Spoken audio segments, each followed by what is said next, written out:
Aventuras en universos alternativos de Pokémon 847. De repente, un pensamiento cruzó por mi mente y no pude evitar preguntarme si nuestro encuentro fue realmente una coincidencia o no. Honestamente, incluso si ese era realmente su nombre, no era un entrenador de la clase magistral legendaria, sino un entrenador de la clase magistral veterana. ¿Qué tan altas eran las probabilidades de que me topara por casualidad con alguien así en la naturaleza? Las probabilidades tenían que ser minúsculas. En realidad, tenían que ser extremadamente minúsculas. Es cierto que las cataratas de Meteors eran una de las zonas más valiosas y fuertes de Oen, por lo que probablemente eso aumentó las probabilidades de extremadamente minúsculas a simplemente minúsculas, pero esas probabilidades seguían siendo tan bajas que no pude evitar preguntarme si realmente había logrado ganar el premio gordo de las maravillas o si esto fue premeditado. Kanto tenía 30 entrenadores de clase magistral registrados y 4 entrenadores de clase legendaria conocidos, mientras que Oen tenía un poco menos que eso con 23 maestros registrados y 2 entrenadores de clase legendaria conocidos. Puede que haya algunos desconocidos sobre los que no haya podido acceder a información o algunos que hayan llegado a la etapa pero no se hayan registrado por alguna razón. Sin embargo, incluso entonces esos números probablemente no cambiarían demasiado, lo que ilustra la baja probabilidad de que me cruce con uno de ellos. La razón por la que estaba poniendo el último bit era que Jeff no estaba entre ninguno de los 33 entrenadores legendarios o 287 de clase magistral conocidos mundialmente que había buscado, y me estaba refiriendo a toda la alianza aquí y no solo a Oen, así que a menos que Jeff estuviera tan aburrido que se pusiera un disfraz, no estaba entre los registrados. Por lo tanto, no pude evitar preguntarme si nuestra reunión había sido organizada por la Alianza, o si yo había tenido esa suerte.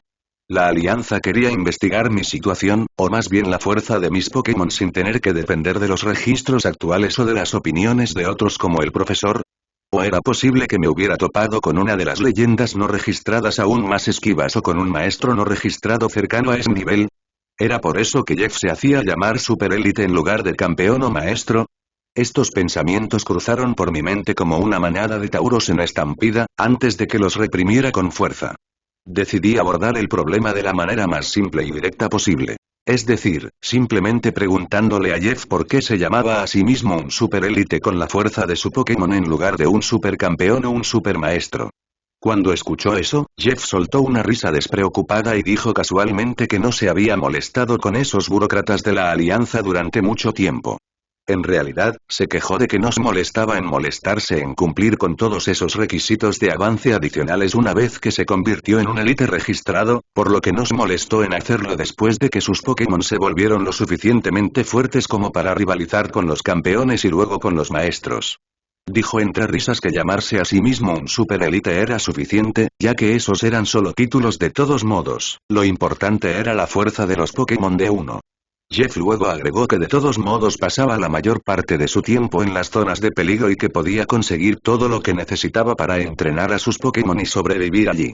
Dado que estaba lejos de la Alianza y de los asentamientos durante décadas o más, ser un élite registrado era suficiente para satisfacer cualquiera de sus necesidades cada vez que hacía un viaje a la civilización. Por lo tanto, no podía molestarse en subir de rango o lidiar con las críticas de la Alianza. Continuó con la última parte con una risa más despreocupada, y habiendo sentido sus sentimientos durante su perorata respuesta, principalmente porque nos molestó en ocultarlos, estaba seguro de que de alguna manera realmente había conocido a un maestro no registrado, por lo que no pude evitar mirar a Jeff con cierta admiración. Eso pareció poner a Jeff de bastante buen humor ya que comenzó a agregar algo a su explicación anterior. Dijo se jactó de que él y sus Pokémon estaban a punto de cumplir con los criterios de fuerza para convertirse en entrenadores de la clase maestra leyenda, pero que todavía no planeaba inscribirse ya que no quería molestarse en lidiar con todas las preguntas y el alboroto que seguramente seguirían si seguía adelante con el registro. En sus palabras, los beneficios que obtendría no valían la pena, y no pude evitar estar en conflicto sobre si estar impresionado por su indiferencia hacia la fama y los beneficios o estar preocupado por su desinterés en la alianza. Afortunadamente, él simplemente parecía no querer molestarse con ningún dolor de cabeza y no albergaba desdén ni insatisfacción con la alianza, ya que una posible leyenda con esa actitud no sería algo bueno para la humanidad. Eso me hizo preguntarme si me estaba preocupando por cosas innecesarias, pero incluso si pensaba que era mejor dejar ese tipo de preocupaciones para que las ocuparan los superiores, no podía evitar sentirme así de todos modos. Aún así, me preocupara o no, aparentemente había logrado encontrarme con un entrenador de la clase magistral salvaje, una potencial leyenda, por lo que sabía que no podía dejar que esta oportunidad se me escapara de las manos. Dejando a un lado el desdén de Jeff por los problemas y las regulaciones, era un hecho que él era uno de los precursores de la humanidad, uno sin ninguna conexión aparentemente significativa con ninguna familia o organización, por lo que obviamente tenía que establecer algún tipo de contacto con el tipo. El hecho de que estuviera aquí y que mencionara visitas a la civilización / ciudades significaba que tenía que tener un teléfono, número, ya que todo era más fácil si uno tenía acceso fácil a la comunicación y a la red, así que le pregunté si podíamos intercambiar números y me miró pensativo antes de sonreírme. Dijo ¿por qué no? Ciertamente me has impresionado lo suficiente, así que compartir números me parece bien mientras sacaba un teléfono de su bolsillo. Pero no vayas por ahí divulgando mi número, añadió Jeff mientras me miraba fijamente a los ojos, y estaba claro que lo decía en serio. Asentí con la cabeza en señal de reconocimiento y él asintió con satisfacción antes de entregarme su teléfono desbloqueado. Me dijo que guardara mi número y, una vez que lo hice, tomó el teléfono. Vi que pulsaba el botón de llamada y, cuando mi teléfono empezó a vibrar, me dijo que guardara el número. Una vez que lo hice, me dio una palmadita en el hombro y declaró que tenía que ir a la ciudad a abastecerse.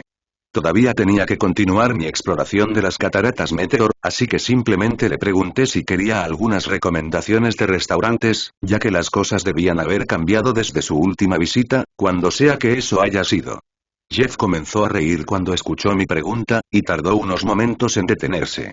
Una vez que lo hizo, dijo que le encantaría escuchar algunas buenas recomendaciones, así que opté por ignorar su risa anterior y le di los nombres de los mejores restaurantes en Fallabor City, ya que asumí que ese era el lugar al que se refería cuando dijo ciudad.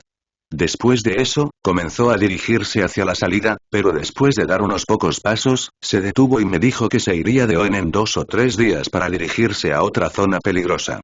Añadió que tal vez no pudiera comunicarme con él en ese momento, ya que esos lugares tendían a no tener señal o la señal era mala, y que simplemente debería escribirle un mensaje si quería preguntarle o decirle algo. Me enviaría una respuesta una vez que llegara a un lugar con señal si pensaba que mi mensaje ameritaba una respuesta, aunque según él, hacerlo podría llevar meses o incluso años. Esa fue una manera bastante obvia pero indirecta de decir que nos molestaría en responder si pensaba que mi mensaje era basura. En realidad, dados los plazos que dio sobre cuánto tiempo podría tardar en enviar una respuesta, me resultaría difícil discernir si pensaba que mi mensaje era basura o si simplemente no lo había visto todavía. Aún así, tener el número y establecer una conexión era mejor que no tenerlo o no hacerlo, así que simplemente dije que estaba bien. Jeff asintió y continuó yéndose después de decirme que me divirtiera explorando. Lo vi irse y, aunque tuve la urgencia de llamar al profesor Oak para preguntarle si había oído hablar de alguien como Jeff una vez que Jeff se fue, no lo hice. En lugar de eso, guardé mi teléfono y le dije a mi grupo de exploración que íbamos a continuar nuestra caminata alrededor de la platier. Solo 10 minutos después, habíamos completado el círculo y regresado a las escaleras que conducían a la siguiente área elevada, pero no subimos allí todavía porque todavía quería ir de una esquina de la plataforma a otra. Elegí ir a la esquina superior derecha y desde allí comenzamos a dirigirnos hacia la esquina inferior izquierda. Hacer esto nos permitió revisar aproximadamente la mayor parte del área interior de la plataforma sin hacer una caminata / búsqueda más exhaustiva. No vimos nada que se destacara durante esa caminata ni en la que nos llevó directamente a las escaleras seminaturales. Aún así, me permitió tachar esta parte de la primera plataforma de mi mapa mental y, dado que consideré que este paso estaba completo, comenzamos a subir las escaleras hacia el siguiente nivel. Me tomó solo unos minutos ascender los 7-8 metros para llegar a la siguiente área de la plataforma, y el mapa que había visto indicaba que esta parte era aproximadamente un 5% más pequeña que la inferior. Nuestro paseo posterior lo confirmó, y aparte del macho que vimos bajando del tercer nivel / área, el lugar era prácticamente el mismo si no teníamos en cuenta el cráter que faltaba. A diferencia del Geodude, Diglett y Sandrew que vimos, en realidad revisé el macho para ver si podía agregarlo a Utopia para darle un seguidor a Tyson / Machamp. Desafortunadamente para Machop, un campeón tenía que mantener un cierto estándar, y un Machop naranja definitivamente no pasaba el escrutinio. No obstante, además de no hacer un esfuerzo para reclutar al Machop, no lo traté con desdén, e incluso logré enterarme de que había un pequeño grupo de Marill y Azumarill viviendo en un área oscura en la parte trasera barra final del tercer nivel final. Parecía que había un pequeño camino oculto allí que conducía a un pequeño estanque, que probablemente se formó debido a la proximidad del lugar a la tercera cascada. De todos modos, Machop y algunos de sus compañeros luchadores iban allí de vez en cuando para desafiar a los matadragones a entrenarse. Él literalmente dijo matadragones, lo que me tomó por sorpresa ya que los llamábamos así en broma debido a su tipo. Para que Machop los llamara así también, al menos uno de los Azumarill Marill tuvo que haber derribado a un dragón frente a testigos u otros Pokémon. Por curioso que fuera, obviamente le pregunté a Machop por qué los llamaba matadragones, y Machop compartió algo bastante increíble. Al parecer, en algún momento del pasado, un Druddigon había abandonado por alguna razón el área interior y había llegado a esta parte más exterior de las cataratas Meteoro. Luego comenzó a atacar y atormentar tiránicamente a los Pokémon que vivían aquí para establecerse. Según la descripción de Machop, Druddigon había sido bastante brutal en su enfoque y muchos Pokémon habían muerto como resultado. Aún así, su reinado de terror no duró mucho, ya que solo 2 días después, un líder Azumarill se enfrentó a él y lo derrotó después de una larga batalla a pesar de ser más débil que el dragón. Machop solo pudo decirme que los dos eran mucho más fuertes que él, pero haciendo referencia a algunas de sus comparaciones, calculé que Druddigon estaba en la etapa de oro, media, o alta, mientras que Azumarill había estado en la etapa de oro, baja, como máximo. Eso no era particularmente fuerte y probablemente explicaba por qué Druddigon había llegado barra había sido empujado al área más externa. De todos modos, desde esa hazaña hace mucho tiempo, los tipos de lucha, que incluían las líneas Machop, Tyrogue y Scrabby, que llamaban a esta área su hogar, respetaban a los cazadores de dragones y visitaban a algunos de los grupos que vivían en el área para desafiarlos en sus búsquedas de crecimiento. Si bien este lugar en particular no era de donde provenía el verdadero cazador de dragones, todavía pertenecían a la misma especie, por lo que Machop los había visitado. Después de aprender todo eso de Machop, le di una bolsa de su tamaño que contenía algunos de los viejos suplementos de Tyson. Se habían conservado perfectamente, por lo que no habían perdido su efecto en absoluto, y si Machop los usaba según mi descripción, su velocidad de entrenamiento aumentaría notablemente. Incluso había una buena posibilidad de que su potencial pudiera aumentar un poco para cuando los usara todos, pero eso se debía principalmente a que su potencial era bastante bajo para empezar. Bueno, eso siempre y cuando Machop no compartiera los suplementos con otras personas ni se los quitaran. Pensando en lo último, seguí adelante y le aconsejé que tuviera cuidado en ese sentido, pero no estaba seguro de cuán efectivo sería eso ya que Machop simplemente descartó esa posibilidad por completo. Realmente no me importaba ya que lo hice para apaciguar barra satisfacer a mi chico bueno interior que pensaba que debía hacerlo. Si Machop siguió adelante o no no tenía nada que ver conmigo. De todos modos, después de compensar a Machop, seguí adelante y completé mi inspección de la segunda sección barra nivel, de altura. Casi habíamos terminado cuando vimos a Machop bajar del tercer barra último nivel de esta plataforma, por lo que solo pasaron unos minutos antes de que estuviéramos listos para subir. La revelación barra descubrimiento del estanque Marill cortesía de Machop no cambió el hecho de que la siguiente área era el nivel, de elevación, final de la plataforma, ya que el estanque parecía estar en el mismo nivel también. Solo estaba oculto. De todos modos, el hecho de que hubiera encontrado potencialmente una zona que no había descubierto hasta entonces no significaba que nos apresuráramos a ir allí directamente. No, de todos modos terminamos de revisar primero la zona marcada en el mapa público barra de la Alianza. El tercer nivel era bastante más angosto en comparación con el segundo, pero también tenía el doble de longitud, por lo que, en general, ambas secciones eran bastante similares en tamaño. En cuanto a los Pokémon, noté que no vi ningún Diglett y una cantidad mucho menor de Geodude. Sin embargo, vimos muchos más Zubat, lo que no fue sorprendente, ya que la mayoría estaban descansando o colgando del techo sobre nuestras cabezas. La verdadera sorpresa fue cuando un Gastly atravesó de repente la pared no muy lejos de nosotros. Gastly se sobresaltó cuando nos vio y trató de huir, pero Hades barra Gengar entró en acción directamente y lo atrapó justo cuando Gastly intentaba volver a deslizarse hacia la pared. Hades entonces trajo la bola de gas que luchaba hacia mí y me la presentó para que la revisara mientras lucía una gran sonrisa. Esa sonrisa desapareció en el momento en que le dije que ella solo tenía potencial amarillo, y él directamente la dejó ir. La pobre Gastly no tenía idea de lo que estaba sucediendo. En un momento fue capturada por un Gengar, al siguiente fue liberada y estaba siendo espantada por el mismo Gengar. Nix/Umbreon regañó a Hades por ser demasiado insensible, pero él solo se rió antes de sumergirse nuevamente en mi sombra. Honestamente entendí por qué Hades actuó/reaccionó de esa manera.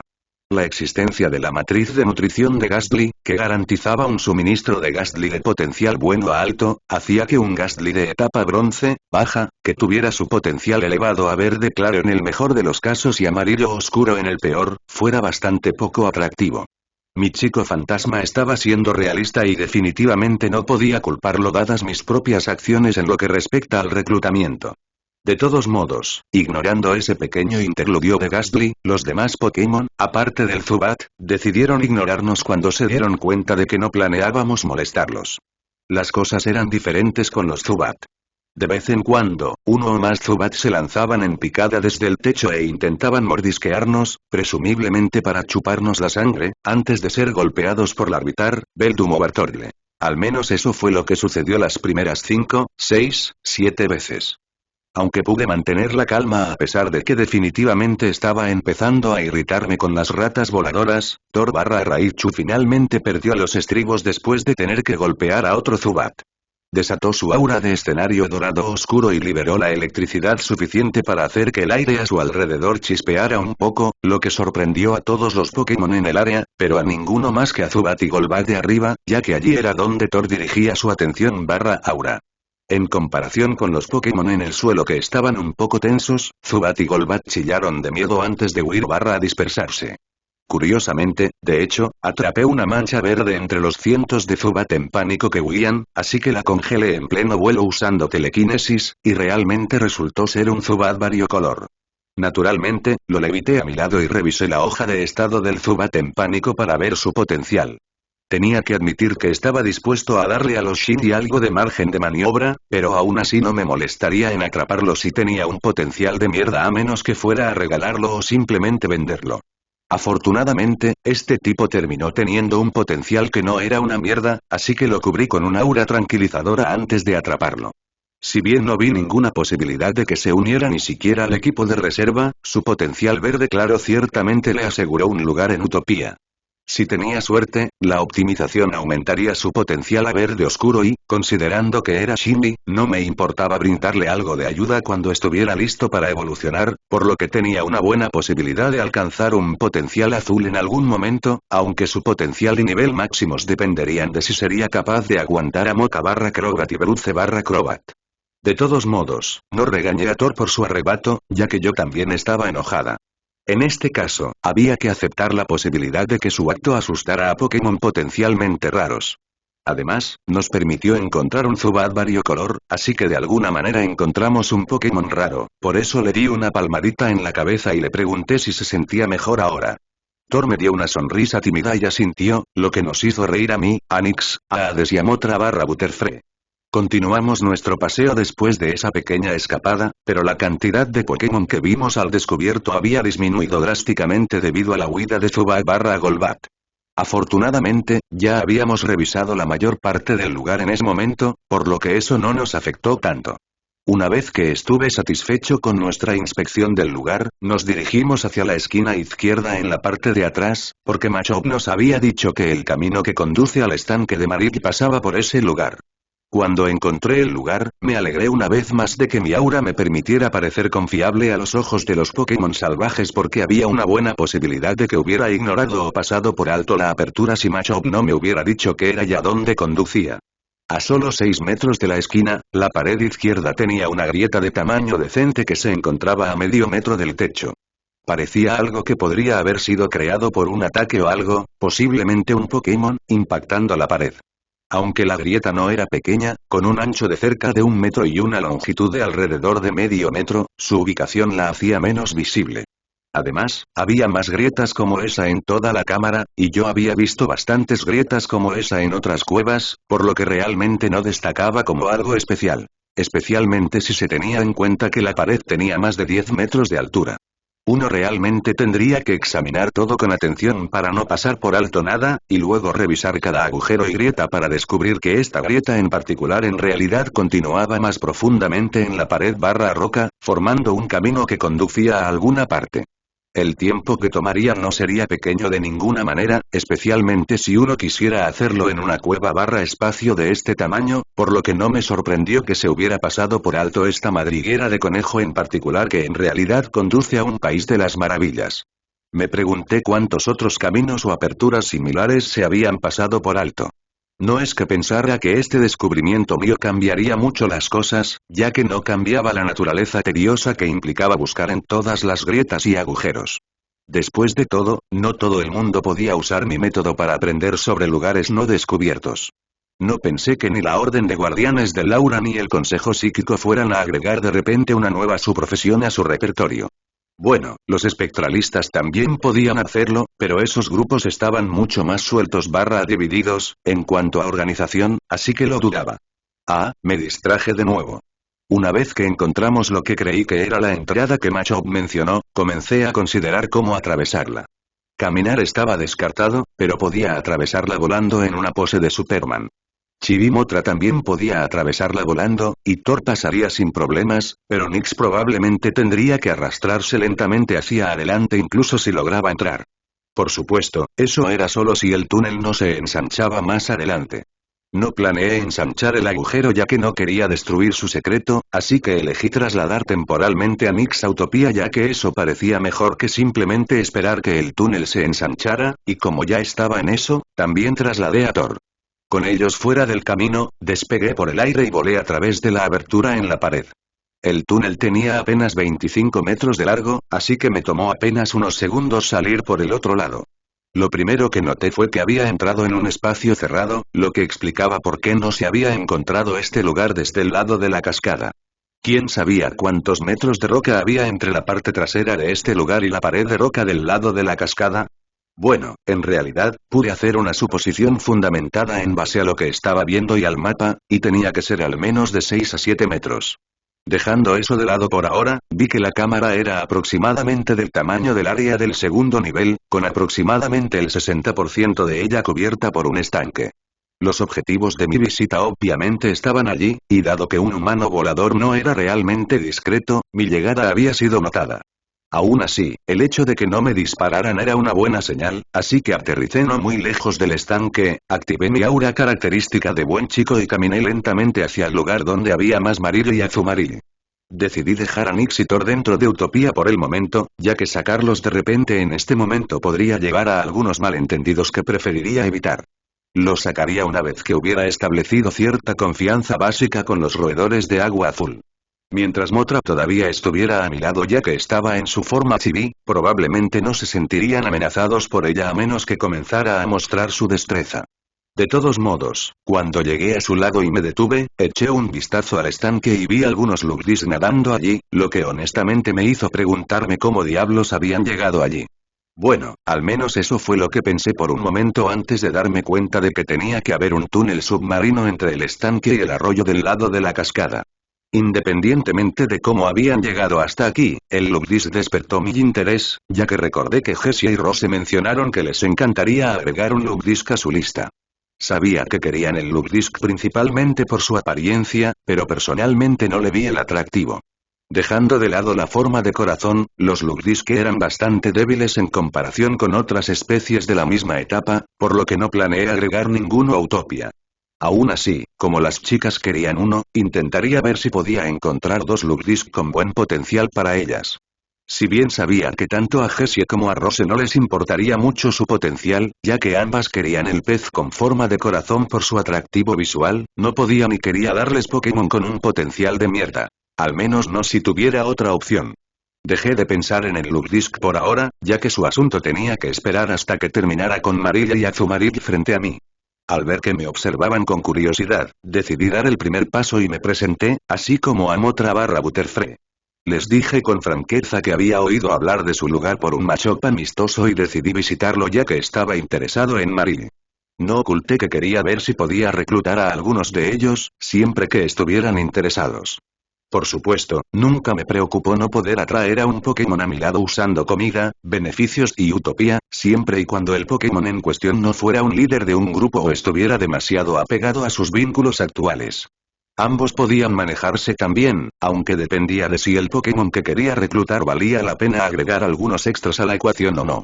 De todos modos, naturalmente abrí mi aura mientras decía todo eso para demostrar subrayar que estaba siendo honesto, y pude sentir la sensación de cautela que sentí de los pocos Azumarill más fuertes disminuyendo ante mi uso del aura mientras la curiosidad colectiva aumentaba.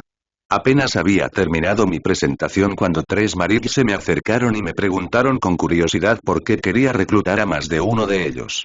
Parecía que eran conscientes de que los entrenadores normalmente solo añadían un miembro de una especie a su equipo, pero eso no era tan sorprendente ya que debían haber visto a muchos entrenadores ir y venir por las cataratas de Metero, incluso si normalmente pasaban el rato en este espacio apartado.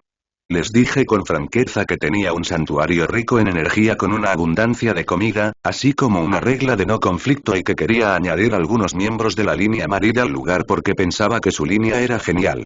Esa parte hizo que Marill y Azumarill se pusieran a hablar, ya que todos estaban escuchando nuestra conversación. Luego les dije que pensaba que Marill probablemente sería un muy buen Pokémon inicial, ya que era amigable, tenía un buen tipo y podía evolucionar a Azumarill, quien podría convertirse en un Pokémon muy fuerte si se lo entrenaba bien.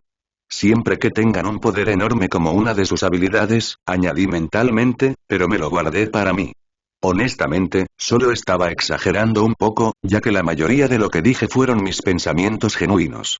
Si bien un Azumarill sin ningún modificador probablemente no podría compararse con algunos de los Pokémon iniciales más impresionantes que existen, incluidos los icónicos, aún podrían funcionar como muy buenos Pokémon iniciales que podrían acompañar a un entrenador durante toda la vida, siempre que su potencial fuera lo suficientemente bueno y tuvieran un poder enorme. La felicidad y el orgullo colectivos que sentía aumentaron mucho una vez que dije mi parte, así que seguí con mi plan de posiblemente proporcionarles a los jóvenes aspirantes a entrenadores, que se habían ganado el honor, un joven compañero Marill una vez que el número de Marill y Azumarill en el santuario hubiera alcanzado una cierta cantidad. Obviamente, agregué que dependería de si los Marill aceptaban irse con el joven humano entrenador o no. Eso, junto con la parte del honor, tenía que decirse para demostrar que realmente apreciaba su especie línea. Me resultó más fácil persuadirlos a reclutarlos y no me costó nada, ya que realmente planeaba entregarlos con su aprobación. No me molesté en mencionar mi cátedra, ya que probablemente no sabían lo que eso significaba, pero tenía mi aura, así que no necesitaba mencionarlo, ya que podían sentir que no estaba diciendo tonterías. La razón por la que expliqué tanto fue que quería usar la misma estrategia que usé antes. Iba a utilizar a Marill aquí para encontrar más Marill y hacer que fuera más fácil reclutarlos. De todos modos, las pruebas de persuasión pasaron y tanto Marill como Azumarill me permitieron comprobar a todos los miembros de su grupo, incluidos los pocos Azurill que tenían. Esos habían estado escondidos, bajo el agua, y solo salieron después de que Azumarill los llamara, pero para ser honesto, yo era el que menos me interesaba debido a su requisito de evolución y a su baja eficiencia de entrenamiento antes de eso. No obstante, los comprobé de todos modos solo para evitar perderme una posible gema. No estaba seguro de si debería haberme sentido decepcionado o no, pero ninguno de los 4 Azurill tenía el potencial suficiente para calificar para el reclutamiento.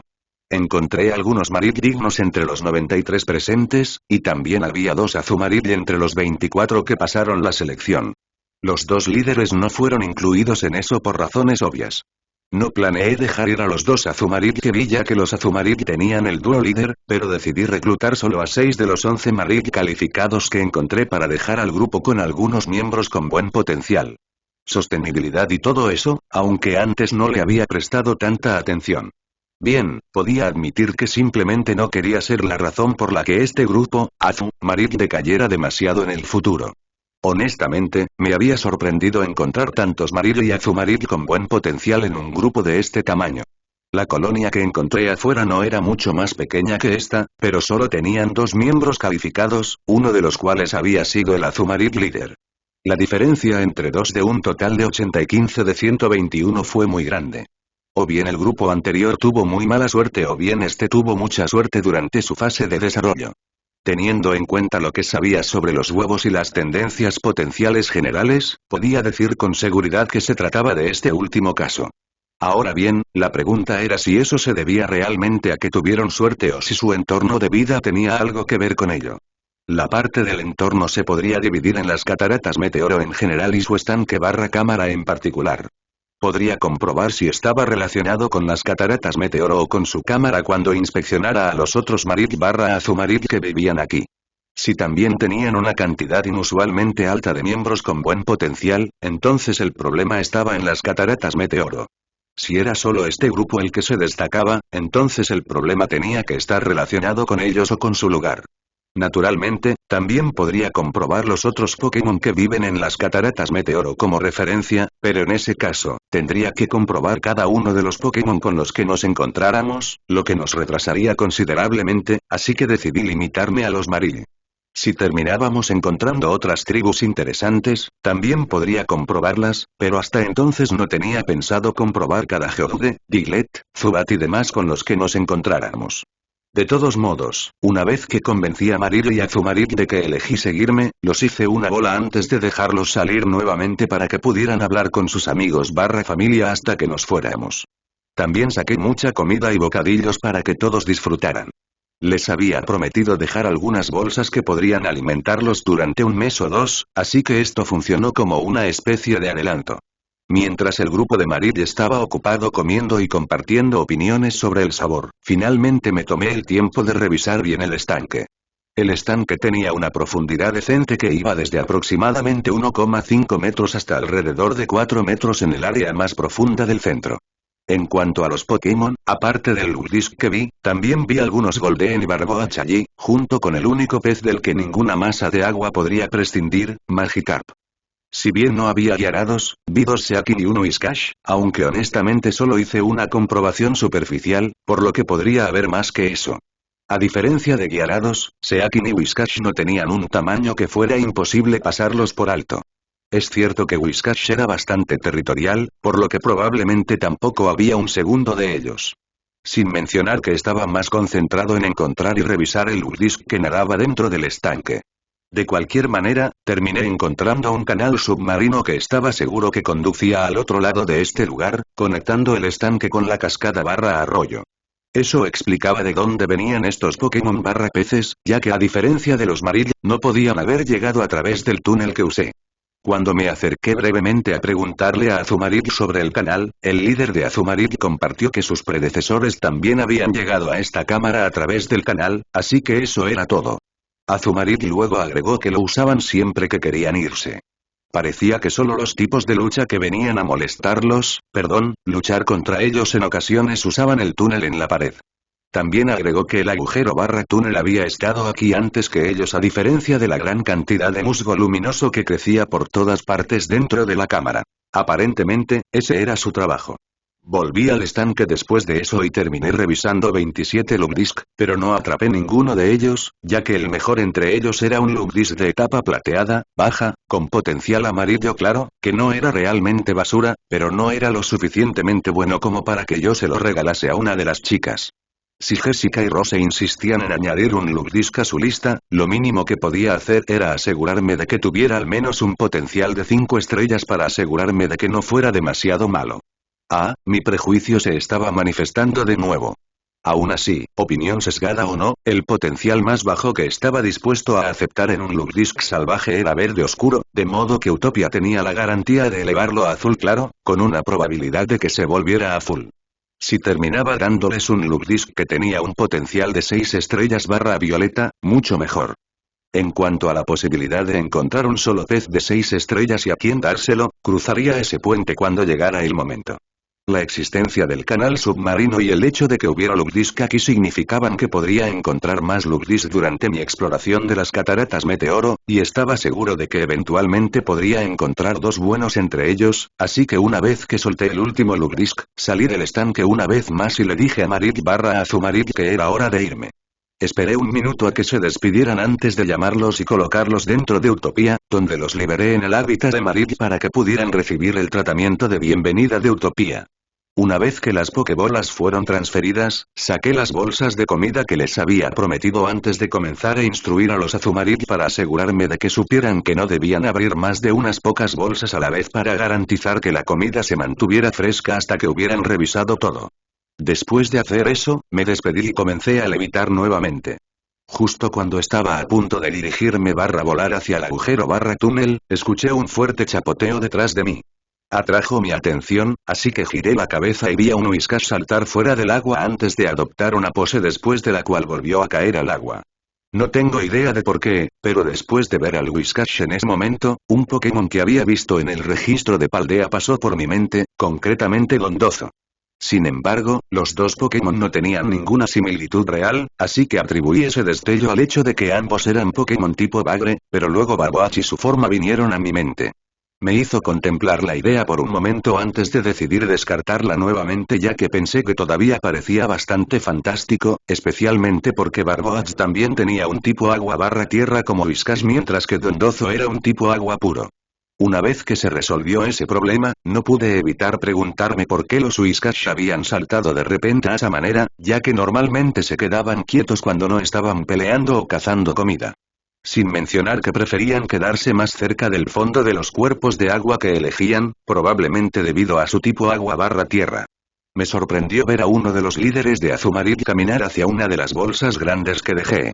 La abrió y sacó una de las bolsas más pequeñas selladas de 1 kilogramos antes de caminar con dificultad hacia el borde del estanque, donde abrió la bolsa y vertió todo en el estanque. Noté que el agua en ese lugar se movía y, después de ampliar mis sentidos, presencié a Whiscash inhalando todo. También sentí que Azumarill y el resto de su grupo se sentían bastante desanimados por todo el asunto. Honestamente, toda esta situación me desconcertó bastante, ya que sabía que Whiscash no era lo suficientemente fuerte como para poner a Azumarill bajo su control. Whiscash estaba apenas en la etapa de plata, alta, mientras que el líder de Azumarill y el colíder estaban a su altura. Además de eso, todavía había 2 Azumarill más en etapa plateada en su grupo, por lo que los Azumarill deberían haber podido unirse fácilmente para atacar a Whiscash incluso si ninguno de los líderes podía lidiar con ese pez por su cuenta. Sin embargo, la imagen actual indicaba que los Azumarill estaban bajo el gobierno de Whiscash o al menos tenían que rendirle tributo, lo que no tenía ningún sentido para mí. Mi curiosidad me pudo, así que me di la vuelta y me acerqué al líder de los Azumarill una vez que se alejó del estanque y se unió a su grupo. Los Azumarill me dieron sonrisas de impotencia cuando me vieron regresar. No anduve con rodeos y les pregunté directamente de qué se trataba eso. Parecían desgarrados por eso y pude sentir algo de vergüenza por parte de ellos, lo cual tenía sentido dado lo que había visto. De cualquier manera, Azumarill soltó un suspiro de resignación antes de explicar lo que estaba pasando con ese Whiscash. Parecía que Whiscash había encontrado el canal submarino hacia su estanque no hace mucho tiempo. Azumarill mencionó específicamente 500 ciclos o más, lo que supuse que eran 500 días ya que dudaba seriamente que 500 años o incluso meses contaran como no hace mucho tiempo. De todos modos, Whiscash reclamó directamente el estanque para sí mismo e intentó expulsar a Seaki y Azumarill, quienes podían ser vistos como los jefes hasta entonces. Desafortunadamente para Whiscash y afortunadamente para todos los demás, su fuerza no era suficiente para lidiar con los líderes de Azumarill, mucho menos con todo su grupo, o los 2 Seaki que también estaban en la misma etapa. Por lo tanto, Seaki y Azumarill golpearon a Whiscash hasta que gritó mamá. Sin embargo, en lugar de huir por donde había venido, Whiscash les hizo una maniobra de villano que parecía sacada de un libro de villanías. Golpeó con su cola el fondo del estanque y provocó que todo el lugar temblara y se formaran algunas grietas leves en el fondo. Eso hizo que todos se congelaran y Whiscash los amenazó con que preferiría destruir este lugar o al menos exponerlo en caso de que no pudiera destruirlo antes que entregarlo. Azumarill dejó en claro que sabía que había otra gran cámara debajo de este lugar, aunque admitió que no sabía qué tan gruesa era la capa de roca entre los 2 espacios y si Whiscash realmente podría atravesarla. Aún así, no estaban dispuestos a correr el riesgo. Tampoco estaban dispuestos a abandonar su hogar/estanque, al menos no por Whiscash, así que después de hablar con el Rey del Mar, decidieron negociar con él. El resultado fue que Whiscash se convirtió en el amo nominal de la cámara, lo que significaba que a cambio de no abandonar el espacio/estanque y de que Whiscash no cazara a todos los demás habitantes del estanque, tenían que pagar un tributo diario de comida a Whiscash. Honestamente, no estaba seguro de si debería estar impresionado por Whiskas por usar su inteligencia para tomar el control o quedarme atónito de que el pez tonto que vi mientras revisaba el estanque terminara siendo un dictador diabólico. Sabía que Whiskas tenía algunas entradas de Pokédex bastante poco favorecedoras, pero ya había visto algunos Whiskas en otros lugares durante mi viaje que no se parecían en nada al terror que esas entradas los hacían parecer, así que cuando vi el ambiente normal / pacífico en el estanque, todo lo que pensé sobre el asunto fue que la entrada sobre Whiskas siendo territorial terminó siendo incorrecta una vez más. Sin embargo, parecía que este Whiskas realmente cumplía con los requisitos. Era territorial y, si no fuera por Azumarill y Seaking, probablemente habría vaciado el estanque de otros animales o de comida al comer y cazar hasta que no quedara nadie o todos hubieran huido. Dado el canal de agua, esto último era posible aquí, a diferencia de lo que ocurría en otro estanque sin salida. En mi mente, la villanía de Weezer era segura, ya que estaba sintiendo activamente que estaban diciendo la verdad. Después de todo, no quería que me engañaran en algo como esto, especialmente debido a lo que estaba considerando ofrecerles. Aún así, antes de hacer mi oferta, tuve que preguntarles por qué no solicitaron mi ayuda para deshacerse de Whiskas. Debieron haber sospechado que podía ayudarlos, así que no deberían haber preguntado al menos dada la situación en la que se encontraban. Sentí cierta timidez por parte de Azumarill ante eso y admitió que lo habían considerado, pero no querían agobiarme ya que no estaban seguros de cuán fuertes éramos exactamente. Según ellos, tendría que ser mucho más fuerte que Whiskas para derribarlo / interceptarlo antes de que decidiera derribar todo el estanque / cámara con él, por lo que decidieron guardar silencio en caso de que no pudiera hacerlo, lo que sintieron que probablemente se debía a mi juventud. Mi aura / acciones los convencieron de que me sentiría mal por no poder ayudar y no querían eso. Ya me habían pedido que mantuviera en secreto la existencia de la cámara / túnel, así que sabía que pedir ayuda a entrenadores más fuertes tampoco era una opción para ellos. Bueno, eso explicaba por qué se mantuvieron callados sobre el tema. Parece que mi edad había estado jugando en mi contra aquí, aunque tuve que admitir que me sorprendió que pudieran decir que tenía más o menos la edad de un entrenador joven dado que me parecía a cualquier otro adulto completamente maduro. Cuando mencioné eso, Azumarill compartió que podía notar la diferencia por mi aura.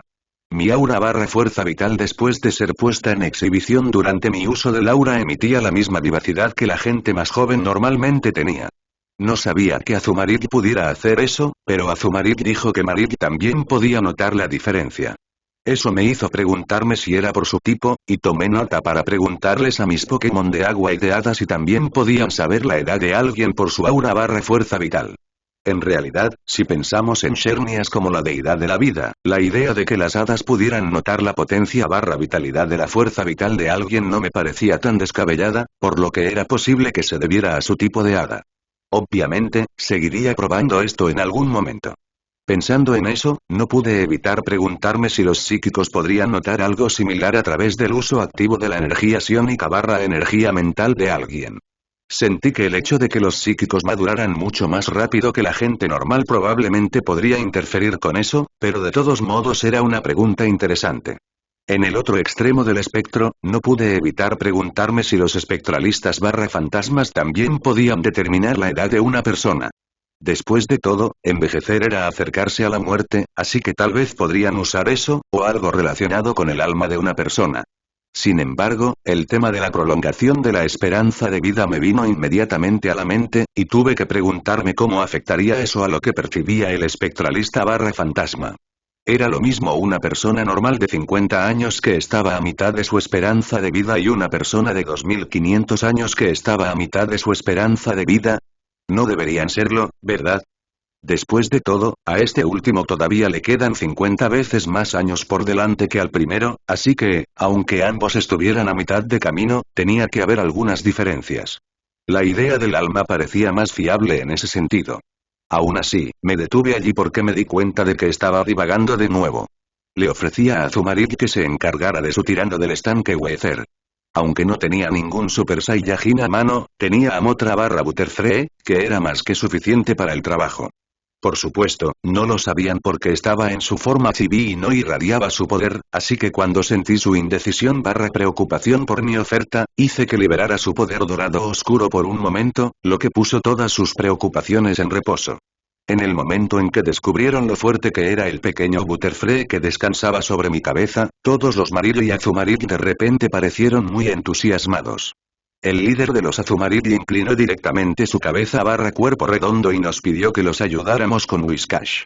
Simplemente le dije a Motra que se lo dejaría a ella, aunque le dije que lo hiciera rápido y que no jugara. Motra despegó directamente y voló hacia el estanque. Flotó sobre el lugar donde Azumarill había arrojado la comida, y lamenté no haber sido más específico cuando le dije a Motra que se encargara de ello. Había planeado capturar el Whiscash después de comprobar su potencial. Dependiendo del resultado, se lo habría dado al guardabosques que vi, al profesor para que estudiara su comportamiento, o lo habría guardado dentro de Utopía entre los guiarados. Obviamente, le habría explicado su comportamiento malvado al guardabosques o al profesor antes de entregárselo para evitar cualquier contratiempo si hubiera llegado el momento. Sin embargo, todo eso se volvió superfluo cuando Motra canalizó a Vegeta en lugar de Goku y asesinó directamente a Weezer. Sentí que inmovilizaba a Whiscash usando psíquico, y justo cuando esperaba que hiciera levitar al bagre fuera del estanque, envió una bola de energía giratoria con forma de pincho directamente a la cabeza de Whiscash, específicamente a su cerebro. Debido a la diferencia de fuerza entre los dos, solo hubo un breve momento de resistencia antes de que el ataque de Motra atravesara las defensas de Whiscash y convirtiera su cerebro en papilla, matándolo de inmediato. Luego soltó a Whiscash y dejó que se hundiera en el agua. Sinceramente, me sorprendió barra conmocionó el desarrollo porque no se acercó ni un poco a lo que esperaba, así que todo lo que hice cuando Motra se volvió hacia mí y felizmente declaró que había terminado y que Whiscash estaba resuelto fue mirarla aturdido. Salí de mi estado de sorpresa cuando Azumarill y Marill, que obviamente habían escuchado su declaración, comenzaron a vitorear. Al ver a Motra mirándome expectante, descarté mis ideas previas y mi sorpresa y elogié a Motra por manejar la situación con tanta rapidez y eficiencia. Luego le pregunté cuándo había aprendido a crear esos picos de energía giratorios y ella simplemente se encogió de hombros. Motra dijo que se le ocurrió eso sobre la marcha ya que necesitaba algo para lidiar con Whiscash de la manera más fluida y rápida posible. Curiosamente, eso no me sorprendió tanto como el hecho de que ella simplemente asesinara a Weezer de esa manera. Simplemente etiqueté a Motra creando un nuevo movimiento, o al menos un derivado de uno existente, como si fuera Motra barra ella misma. No obstante, fue un logro, así que me aseguré de elogiarla por ser innovadora e ingeniosa. Luego consolé a Hades barra Gengar a través de la telepatía, ya que había sentido una punzada de consternación en mi sombra cuando Motra declaró que había ideado un movimiento definitivo sobre la marcha. Afortunadamente, él y los demás ya estaban acostumbrados a las travesuras de los movimientos de Motra, por lo que solo le tomó unos momentos salir del bajón en el que se había metido. Vi a uno de los Azumarill saltar al estanque y sumergirse mientras yo me ocupaba de Motra y de Hades. Volvió a la superficie unos momentos después y proclamó en voz alta que Whiscash estaba muerto. Vi a la Azumarill en cuestión darle a Motra una mirada de asombro pero todavía algo asustada mientras su compañero comenzaba a vitorear de nuevo barra aún más. Honestamente, no podía culparlo por mirar a Motra de esa manera, ya que tenía que haber visto que Whiscash había sido derribado en un solo movimiento, y estaba seguro de que sabía que probablemente ella podría derribarlo con la misma facilidad. Aunque Azumarill sabía que Motra no haría eso, no podía evitar sentir un poco de miedo instintivo. Afortunadamente, Motra no había visto la mirada que le había dado a Azumarill desde que los otros Azumarill y Marill se acercaron a ella para agradecerle a ella y a mí. Sabía que se habría sentido triste por la mirada, incluso si hubiera sido solo por unos momentos dada su disposición alegre. Ese interludio con Whiscash retrasó nuestra partida unos 20 minutos y, curiosamente, lidiar con Whiscash en sí representó menos de un minuto de ese tiempo. Fue lidiar con los agradecidos Marill y Azumarill lo que llevó más tiempo. Aún así, finalmente nos fuimos y, al recordar toda esa experiencia, no pude evitar tomar nota de una cosa. Tuve que tener más cuidado con mis palabras y cómo podían ser interpretadas en la situación dada, especialmente cuando daba órdenes breves. Si hubiera expresado mi orden de otra manera en lugar de decirle que se apresurara y no jugara, Motra podría no haber matado a Whiscash. Era probable que esas palabras en combinación con la historia que nos contó Azumarill le hubieran dado a Motra la impresión de que quería que se deshiciera de Whiscash al estilo John Wick. Naturalmente, no culpé a Motra por haberme malinterpretado, pero tomé nota mental de tener más cuidado en el futuro. Añadir un simple quiero comprobarlo o quiero capturarlo habría bastado para decirle a Motra que, después de todo, quería que sometiera a Whiscash. De todos modos, después de que salimos de la cámara oculta, saqué a Nix barra Umbreon y a Thor barra Raichu de nuevo, y se quejaron de que no los había dejado salir antes con el grupo de Marily. Les dije honestamente que me había preocupado que asustaran a los Marily y que después no encontré un momento oportuno para dejarlos salir. Aún así, pudieron ver lo que sucedió a través de la transmisión en vivo como todos los demás en Utopia, así que no fue como si se hubieran perdido algo. Eso los hizo quejarse de que no era lo mismo, lo cual era cierto hasta cierto punto, pero dejaron de quejarse, lo cual fue suficiente para mí. Como ya habíamos terminado de explorar la primera zona, no me molesté en detenerme y llevé directamente a mi grupo hacia el puente que conducía a la siguiente zona de la cámara barra espacio principal. No había ningún Pokémon en el puente, así que lo pasamos sin detenernos, aunque sí estuve atento a mis pasos para tener una mejor idea de la longitud del puente. Al principio pensé que medía entre 30 y 40 metros de largo, pero al parecer, estaba más cerca de los 28 metros, lo que no estaba muy lejos de los 30, por lo que en realidad estaba cerca de mi estimación más baja. De cualquier manera, me tomó menos de medio minuto cruzar el puente de aproximadamente 5 metros de ancho, y los únicos Pokémon que vi durante esos momentos fueron los 5 Zubat que pasaron por encima de nosotros. Por suerte para ellos, no intentaron cagarse en nosotros ya que eso habría terminado mal, para ellos. De todas formas, llegamos a la plataforma en forma de L invertida que cruzaba el puente. La plataforma estaba al mismo nivel que la plataforma de entrada, y la única forma de seguir explorando el resto del espacio era bajar los escalones seminaturales que conducían al gran recinto conectado con el arroyo producido por la segunda cascada, la más grande. En realidad, decir que esos escalones eran el único camino no era del todo correcto. A diferencia de los juegos, después de todo, nada me impedía pasar por los bordes. El arroyo y la plataforma de roca que había debajo estaban a solo 9 o 10 metros de distancia, tal vez 12 o 13 metros si lo estirábamos, pero no más que eso. De cualquier manera, esa distancia no era un problema para mí, especialmente porque podía simplemente levitar hacia abajo. De hecho, incluso un normie podría lidiar fácilmente con esa altura usando una cuerda, siempre que encontrara un lugar seguro para asegurarla. La presencia de una forma existente de subir y bajar simplemente hizo que eso fuera innecesario, y todos inconscientemente eligieron usarla en lugar de saltar o trepar, incluso si se necesitaban algunos pasos adicionales para llegar a las escaleras. De todas formas, como mi objetivo era explorar y no ir rápido, no tomé el atajo, sino que exploré toda la plataforma, empezando por la parte más corta barra inferior sin escaleras de la L inversa. Recorrer toda la plataforma nos llevó cerca de 45 minutos y, sinceramente, no hubo nada que me llamara la atención en comparación con la plataforma de entrada. Bueno, en realidad, no vi ningún Paras de este lado del puente, así que tal vez sea eso, pero aparte de eso, los Pokémon de ambos lados se reflejaban entre sí. Teniendo en cuenta el puente, eso no era una sorpresa, aunque me hizo preguntarme por qué no había visto ningún paracaidista. Tal vez los Rangers les impidieron cruzar el puente, o ninguno de ellos se molestó en quedarse aquí cuando podían trasladarse a plataformas más amplias más cercanas al arroyo. También era posible que no les gustara esta parte, ya que había menos áreas sombreadas protegidas de las luces instaladas por la Alianza. Aunque en parte eran de tipo hierba, los hongos crecían mejor en un entorno con poca luz, por lo que ese era en realidad un argumento válido. De todos modos, ya eran casi las 7 p.m. en ese momento, así que decidí hacer una pausa en nuestra exploración y dar por finalizado el día. Las luces instaladas por la Alianza ya habían comenzado a atenuarse, y estaba seguro de que se reducirían a un brillo mínimo en una hora antes de apagarse por completo, dejando solo el musgo luminoso para iluminar algunas partes de la sala barra espacio gigante. Esto se hizo para estimular el ciclo diurno en el exterior, y porque era un hecho comprobado que mantener la luz encendida las 24 horas del día, los 7 días de la semana, molestaba a los habitantes de la cueva. Dejando de lado esa pequeña anécdota, fui a una de las formaciones rocosas que vi durante mi caminata anterior.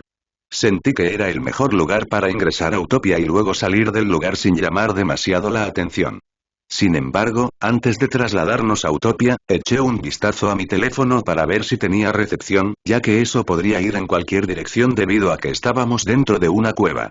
Sabía que no obtendría ninguna señal en las partes más profundas con capas y capas de roca y otros minerales en el camino, pero tenía la esperanza de que este lugar estuviera lo suficientemente cerca del exterior para que pudiera obtener una señal. Afortunadamente, mi teléfono mostraba 2 barras, lo que fue suficiente para que pudiera llamar al profesor Oak. Quería llamarlo y preguntarle si sabía lo de Jeff. Si no hubiera habido señal, habría tenido que salir de la cueva antes de entrar a Utopía, pero como ese no era el caso, directamente nos introduje. Abrí un pequeño portal para asegurarme de que mi teléfono tuviera señal antes de llamar al profesor. El teléfono sonó durante al menos medio minuto, sin que nadie lo cogiera. Justo cuando estaba pensando si debía colgar y volver a intentarlo más tarde, la llamada se conectó y escuché al profesor deseándome buenas noches. Después de devolverle el saludo, fui directo al motivo de mi llamada. Le conté sobre mi encuentro casual con un entrenador veterano de la clase magistral llamado Jeff en la entrada de Meteor Falls, que decía ser un superélite porque solo estaba registrado como élite en la Alianza. Naturalmente, tenía curiosidad por saber si el profesor Oak sabía quién era Jeff, así que le pregunté si había oído hablar de él y si tenía que preocuparme por el tipo. Bueno, resultó que sí conocía a Jeff. El profesor Oak compartió que él era una de las pocas personas que aún estaban por allí que conocían recordaban a Jeff y su historia tal como era. Me aseguró que no tenía que preocuparme de que Jeff representara una amenaza para mí o cualquier otra persona a menos que estuvieran causando un desastre frente a él. El profesor Oak le dio a Jeff la tarjeta de buen chico y agregó que prácticamente se había convertido en un recluso estándar. Prácticamente podía escuchar su decepción cuando mencionó la última parte. Era obvio que había más en la historia de lo que Jeff había compartido, lo cual era justo considerando que nos habíamos conocido por casualidad y éramos bastante desconocidos. Aún así, considerando que el tipo estaba cerca de convertirse en un maestro leyenda, no pude evitar sentir algo de curiosidad por el pasado de Jeff, así que le pregunté al profesor si podía compartir conmigo qué pasaba con Jeff y su actitud hacia el sistema de clasificación de la Alianza. Hubo un momento de silencio después de mi pregunta antes de que el profesor soltara un suspiro y comenzara a compartir la historia de Jeff. Resultó que el pasado de Jeff era mucho más impresionante de lo que esperaba. Según el profesor, Jeff era la razón por la que la alianza seguía tan limpia como lo estaba ahora, o más bien él era el detonante que hizo que el profesor Oak diera un paso atrás y limpiara todo antes de optar por seguir involucrado de alguna manera para asegurarse de que las cosas siguieran así. Todo empezó antes de que Jeff naciera. El profesor, tras haber fundado la alianza y haberla dirigido durante unos 3 siglos, decidió que la base estaba asentada y que la alianza podía funcionar igual de bien sin que él tuviera que hacerse cargo. Por lo tanto, se retiró y dejó todo en manos de sus sucesores para poder centrarse en el estudio de Pokémon. Literalmente se deshizo de la alianza e ignoró todo para centrarse en su trabajo. Por lo que dijo, las cosas fueron bien durante unos siglos, pero en algún momento el viejo factor humano, la avaricia, etc., comenzó a invadir el funcionamiento interno de la alianza. Cuanto más lejos estaba de Kanto y del continente norte, donde pasaba la mayor parte del tiempo, más rápido empeoró la situación. Jeff, que aparentemente nació a finales de los años 900, llegó en un momento en el que la alianza en su conjunto se había vuelto bastante complicada, aunque todavía no era tan mala en Kanto y el norte. Desafortunadamente para Jeff, había nacido en Orre, donde las cosas se habían desarrollado de la peor manera. La mayoría de personal de la alianza allí había cambiado la situación de la alianza, personal, trabajando para la población a la población trabajando siendo explotada por la alianza, personal. Según la descripción del profesor Oak, el crecimiento de Jeff desde la infancia hasta la edad adulta y más allá siguió bastante bien el patrón del protagonista liberador desválido. Soportó la situación y esperó su momento mientras continuaba desarrollándose y fortaleciéndose durante casi 100 años hasta que finalmente fue lo suficientemente fuerte como para comenzar a contraatacar, lo que sucedió una vez que su Pokémon le permitió luchar contra Ace y luego rápidamente contra los entrenadores de la clase élite.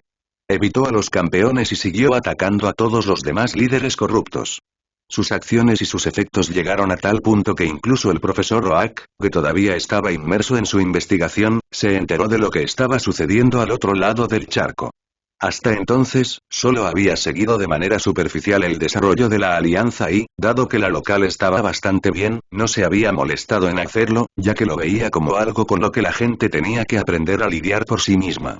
Pude percibir su disgusto cuando mencionó esa parte, y estaba seguro de que se estaba culpando a sí mismo por no haber investigado más a fondo lo que estaba sucediendo. Dijo que tan pronto como se enteró de lo de Jeff, fue a Orre para ver qué estaba pasando allí y luego se enteró de lo que había sucedido con la parte de Orre de la Alianza. Admitió que estaba muy enojado con lo que encontró y se enojó aún más cuando descubrió que las oficinas de la Alianza en muchas otras regiones también se habían vuelto decadentes, aunque no en el mismo grado que en Orre. Lo que siguió fue que él llevó a Jeff con él mientras viajaba rápidamente por Orre para acabar con todos los líderes corruptos, antes de poner a Jeff a cargo de buscar personas buenas calificadas para asumir el cargo y reemplazar a los corruptos.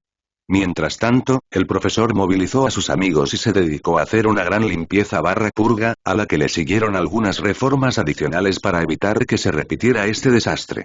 Si bien las antiguas regulaciones habían ralentizado las cosas lo suficiente como para que se necesitaran algunos siglos para que las cosas llegaran a este nivel, eso no fue lo suficientemente bueno para el profesor. No solo impulsó las reformas, sino que también se aseguró de estar atento a las cosas y de ser más activo involucrado después, incluso si no volvió a asumir el cargo de presidente. Su intervención fue breve, pero mencionó que probablemente yo no había oído hablar de ello porque ocurrió hace casi 2000 años y no afectó tanto a nuestra zona, por lo que uno tendría que buscar en libros de historia específicos para encontrar información sobre los acontecimientos periodo. De todos modos, Jeff se registró como élite durante su misión, pero no se acercó a ninguna oficina de la Alianza después de eso. El profesor sonó arrepentido cuando mencionó que había tratado de reclutar a Jeff ya que reconoció lo talentoso que era, pero Jeff se negó y se convirtió en un recluso que prefería permanecer en la naturaleza la mayor parte del tiempo.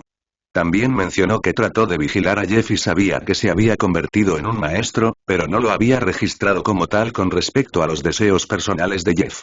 El profesor se sorprendió bastante cuando elegí compartir que Jeff me había dicho que estaba cerca de alcanzar el nivel de Pokémon Leyenda, Maestro Ario, pero parecía feliz por Jeff.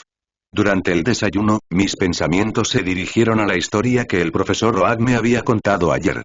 Si bien lo había hecho para explicarme las circunstancias y los antecedentes de Jeff, finalmente entendí por qué la Alianza, así como sus políticas, eran tan humanas, para decirlo de manera simple, y por qué el profesor seguía siendo tan influyente. Esto se debió a que el oscurecimiento de la Alianza y el período caótico que le siguió ya habían tenido lugar hace mucho tiempo. Aún así, la larga vida de los entrenadores fuertes aseguró que el soberano, Oak, que forjó la paz, todavía estuviera allí para limpiar el desastre antes de que las cosas pudieran escalar más y romperse sin posibilidad de reparación.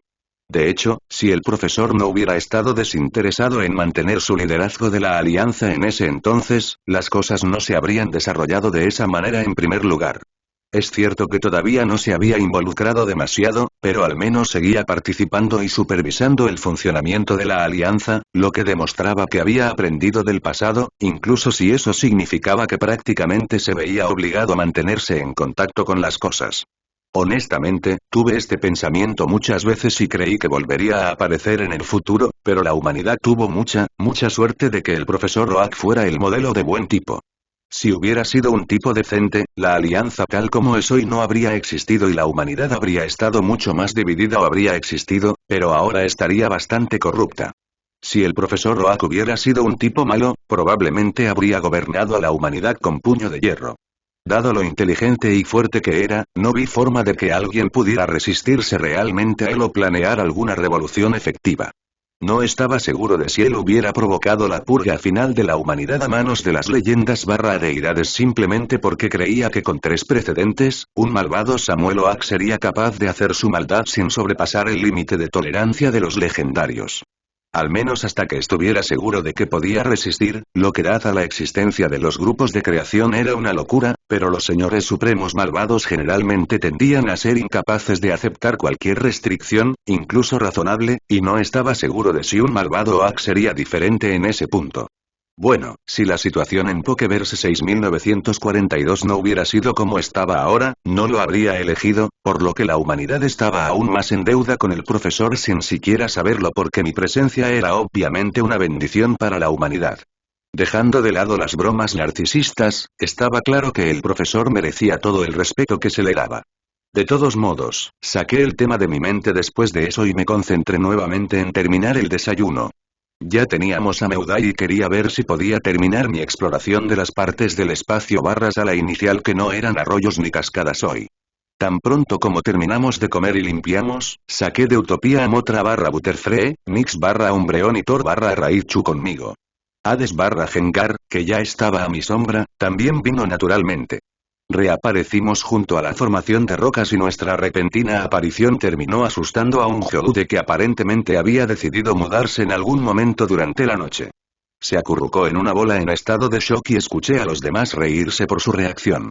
También me pareció un poco gracioso, pero también me sentí un poco mal por asustar tanto al pequeño tipo de roca, así que coloqué una valla citrus junto a la roca temblorosa antes de guiar a mi grupo hacia los escalones que conectaban con la plataforma inferior. Bajamos y giramos directamente a la izquierda para comprobar la zona adyacente a la plataforma L. Tenía uno de los 4 cráteres de la cámara y no conducía a ninguna zona conectada. Bueno, a menos que estuviera dispuesto a saltar hacia abajo, por supuesto, lo que podía hacer, pero no lo haría, ya que no hacerlo no obstaculizaba mi exploración. De todos modos, llevé a mi grupo a comprobar la zona alrededor del cráter, lo que no llevó mucho tiempo, ya que el cráter ocupaba la mayor parte del área en esta parte de la platier. Luego comenzamos a caminar hacia el cráter, pero aparte de ser un poco más grande que el primer cráter que inspeccionamos en la entrada, no había una diferencia real, al menos por lo que pude ver. En cuanto a los Pokémon, era bastante similar también, con Diglett, Sandrew y Geodude llamando al cráter su hogar.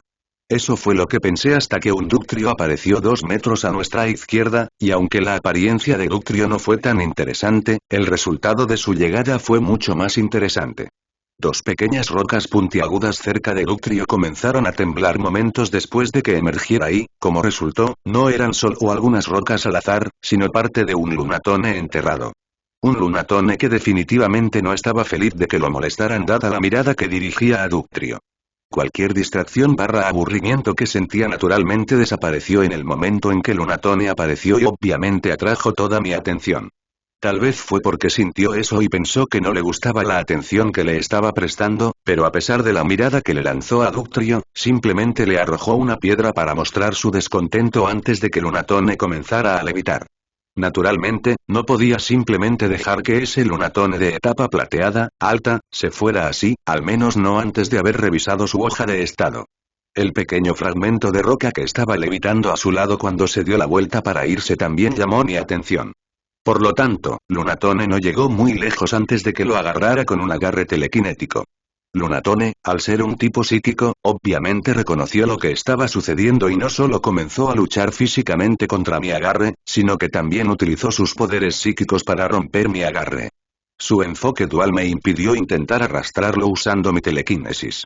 Podría haberlo hecho, pero habría sido bastante lento, así que me concentré en mantenerlo en su lugar porque nada me impedía acercarme a Lunatone de la manera normal.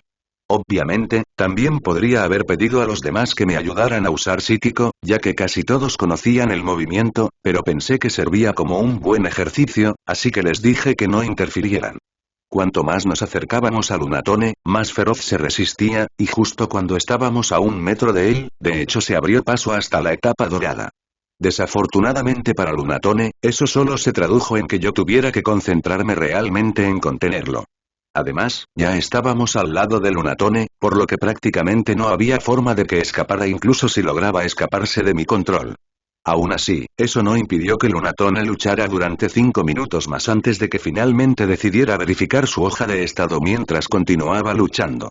El resultado fue que Lunatone tenía potencial amarillo, lo cual fue bastante decepcionante.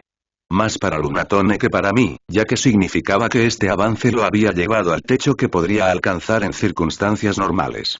Para progresar más allá de esto, Lunatone tendría que encontrar una oportunidad afortunada o luchar / entrenar una cantidad absurda. No es que pensara que Lunatone fuera consciente de que había alcanzado su techo derivado de potencial, pero si seguía entrenando, en algún momento se daría cuenta de que no estaba avanzando a la etapa de oro, media. Una vez que alcanzara ese punto, Lunatone podría no molestarse con eso y simplemente contentarse con su destreza de etapa de oro, baja, o podría seguir entrenando / intentando avanzar. Lunatone, al ser un tipo roca, podía permitirse el lujo de optar por la segunda opción, incluso si solo entrenaba una cantidad razonable por día, ya que su vida útil era absurdamente larga. De cualquier manera, perdí el interés en capturarlo, aunque todavía no lo solté. Giré mi cabeza hacia la astilla de roca que había caído al suelo tan pronto como atrapé a Lunatone con mi agarre telequinético. Como no podía desviar ninguna de mis energías psiónicas para agarrarme a la astilla, usé mi segundo flujo de pensamiento para canalizar parte de mi aura para tocarla y poder revisarla. Podría haberme acercado simplemente y recogerla, pero no lo hice porque Lunastone parecía valorarla bastante. Me preocupaba que agitara a Lunatone lo suficiente como para que decidiera usar explosión. Si bien no dudaba de que me salvaría si lo hiciera, Motra estaba recostada sobre mi cabeza. Después de todo, eso no se aplicaba también a la astilla. De todos modos, mi aura hizo contacto con la astilla y usé observar para ver qué atrajo la atención de Lunatone. Honestamente, sospeché que podría ser una astilla de meteorito dado dónde estábamos y el hecho de que Lunatone era lo que era, pero mi expectativa en ese frente terminó siendo decepcionada. La astilla no era de un meteorito, y no pude evitar la punzada que sentí cuando leí eso, aunque en realidad era algo mucho más interesante, al menos para mí. Terminó siendo una astilla del caparazón de un Minior. Eso fue extremadamente sorprendente ya que no debería haber ningún Minior, o astillas pertenecientes a un Minior en las cataratas Meteoro. Revisé todo lo que leí sobre los Pokémon salvajes en la cordillera dentro y alrededor de las cataratas Meteoro. Había habido una pequeña cantidad de Minior en esta región en el pasado, pero todos ellos habían sido cazados acorralados por entrenadores y ciertas familias hace mucho tiempo. La última vez que se había avistado un Minior salvaje no solo aquí sino en cualquier lugar de Oen fue hace casi 800 años, por lo que encontrar una astilla proveniente del caparazón de un Minior fue bastante inesperado. O bien esta astilla solía estar enterrada en algún lugar y solo resurgió recientemente, lo que le permitió a Lunatone encontrarla, o la posibilidad mucho más interesante en mi opinión, era que todavía había un Minior salvaje o incluso más de uno de ellos en algún lugar dentro de las cataratas Meteoro, y la astilla se había caído de ellos. Bueno, también era posible que un entrenador con un Minior pasara por allí y la astilla fuera el resultado de una batalla con ese Minior, pero honestamente, esperaba que fuera la segunda opción. Decidí preguntarle a Lunatone de dónde había sacado la astilla. Para evitar accidentes, le dije a Motra que tomara el control, antes de soltar mi agarre telequinético. Lunatone no pudo disfrutar de su libertad por más de un segundo antes de que Motra usara psíquico para congelarlo nuevamente. También usó encarcelamiento que probablemente bloqueó casi todos sus movimientos ya que había una gran posibilidad de que Motra supiera todos los movimientos que Lunatone sabía, aunque obviamente no era el caso opuesto. La parte importante era que Lunatone no podría usar psíquico para intentar resistir su agarre o explosión para intentar arrastrar a todos con él. El hecho de que Motra supiera cómo usar explosión y autodestrucción todavía me parecía incorrecto desconcertante incluso después de toda la mierda que logró aprender a pesar de que no debería. Aún así, de alguna manera, tenía sentido que lo aprendiera dada la frecuencia con la que se usaban en su contra o en su proximidad. Dada su tendencia a aprender movimientos observándolos, su explosión de aprendizaje no fue sorprendente. Sin embargo, me sorprendí cuando vi el movimiento en la sección de movimientos. Había pasado un tiempo desde que sucedió y, sin embargo, todavía me sentía raro cada vez que pensaba en ello o cada vez que veía el movimiento en la lista de su hoja de estado. Francamente, me preocupaban las consecuencias de que usara ese movimiento, así que no la dejé intentarlo hasta este día, y honestamente no creo que alguna vez la dejaría intentarlo. Si bien probablemente estaba exagerando, especialmente porque Utopia podía curarla mientras estuviera con vida, solo la imagen de Motra estallando en pedazos como resultado de usar explosión me hizo sentir muy mal. Lunatone se dio cuenta rápidamente de que estaba bastante indefenso y, una vez que eso sucedió, cooperó. Compartió cómo y dónde había obtenido la astilla del caparazón de Minior y, honestamente, todo el asunto fue bastante inesperado. Aparentemente, Lunatone era de las partes más profundas del sistema de cuevas de Meteor Falls y había corrido hasta este lugar para esconderse y absorber la astilla anteayer. La razón por la que había llegado a la parte más exterior de las cataratas de Meteoros era que había agarrado una astilla que se desprendió de una pieza mucho más grande durante un enfrentamiento entre un Solrock y un Alon. Los dos lucharon por la pieza grande y Lunatone, al ser mucho más débil que ellos, solo pudo observarlos desde la distancia. Cuando su batalla provocó que algunos pequeños trozos de la contienda del Minior se desprendieran, Lunatone arriesgó todo y arrebató uno de los trozos para sí mismo.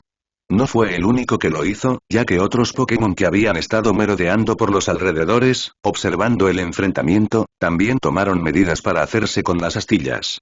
Lunatone logró hacerse con la astilla que revisé, pero más de uno de sus compañeros acechadores lo presenciaron, y hubo 3 que fueron lo suficientemente fuertes como para intentar robarle a Lunatone.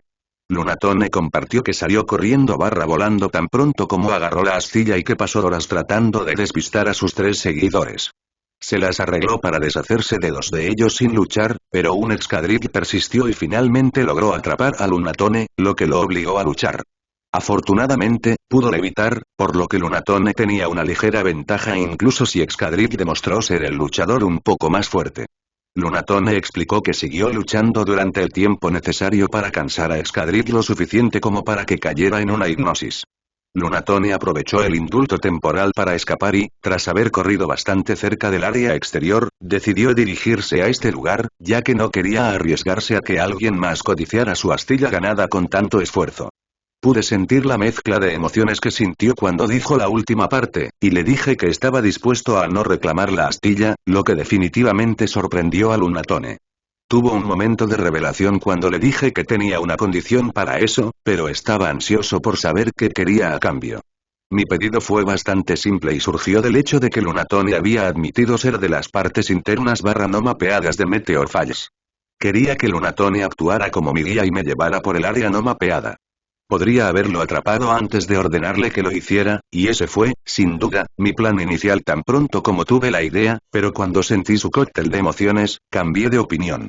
Estaba bastante seguro de que Lunatone haría un mejor y más minucioso trabajo si le prometía devolverle la astilla, y después de confirmar que hablaba en serio, subrayando mi veracidad con mi aura, Lunatone aceptó actuar como mi guía durante el tiempo que lo necesitara.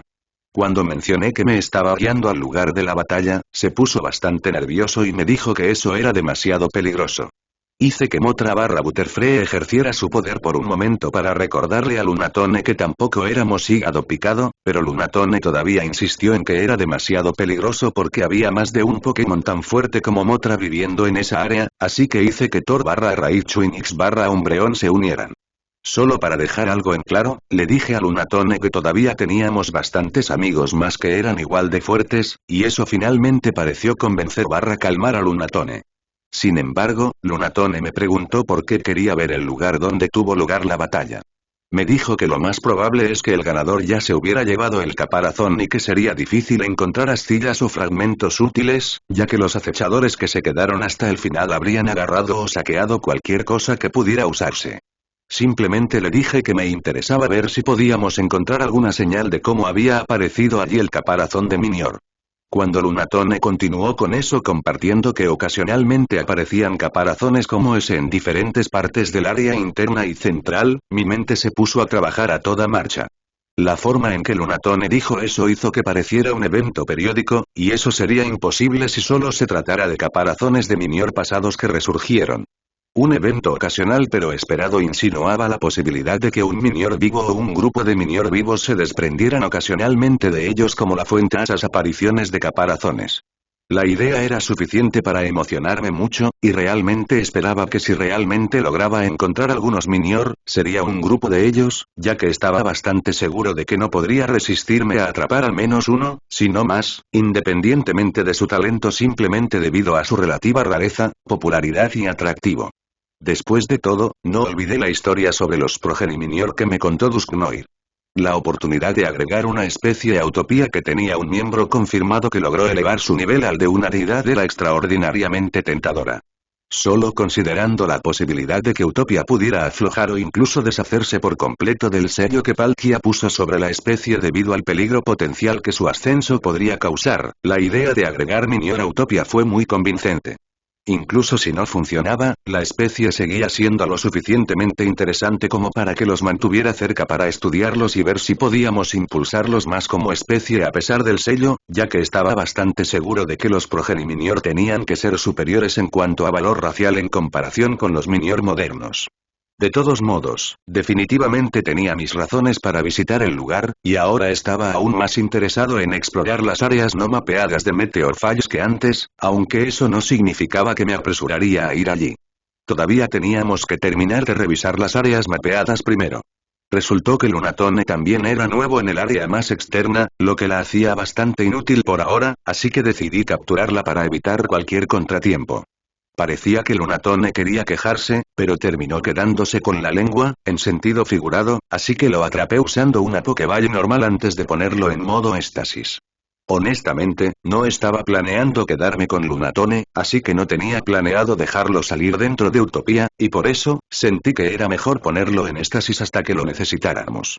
Lunatone no tendría que esperar 2, 3 días atrapado dentro de la Pokéball, o mejor dicho, no tendría que experimentar realmente los 2, 3 días, y podría olvidarme de él hasta que requiriera sus servicios. Si hacía un buen trabajo como guía, incluso podría dejar que pasara por el tratamiento de Utopía antes de liberarlo. El potencial aumentado eliminaría el techo que había alcanzado y, si tenía suerte, podría desbloquear algo que me haría considerar quedármelo. Si no, Lunatone al menos no se quedaría estancado en la etapa de oro, baja, lo que ya era un gran regalo en sí mismo. Dejé de pensar en Lunatone después de eso y guardé su Pokéball y la astilla de caparazón de Minior. Después de eso, seguí echando otro vistazo alrededor del cráter antes de pasar al siguiente segundo conjunto de escalones, ya que estaba prácticamente en el centro de esta plataforma nivel, de altura.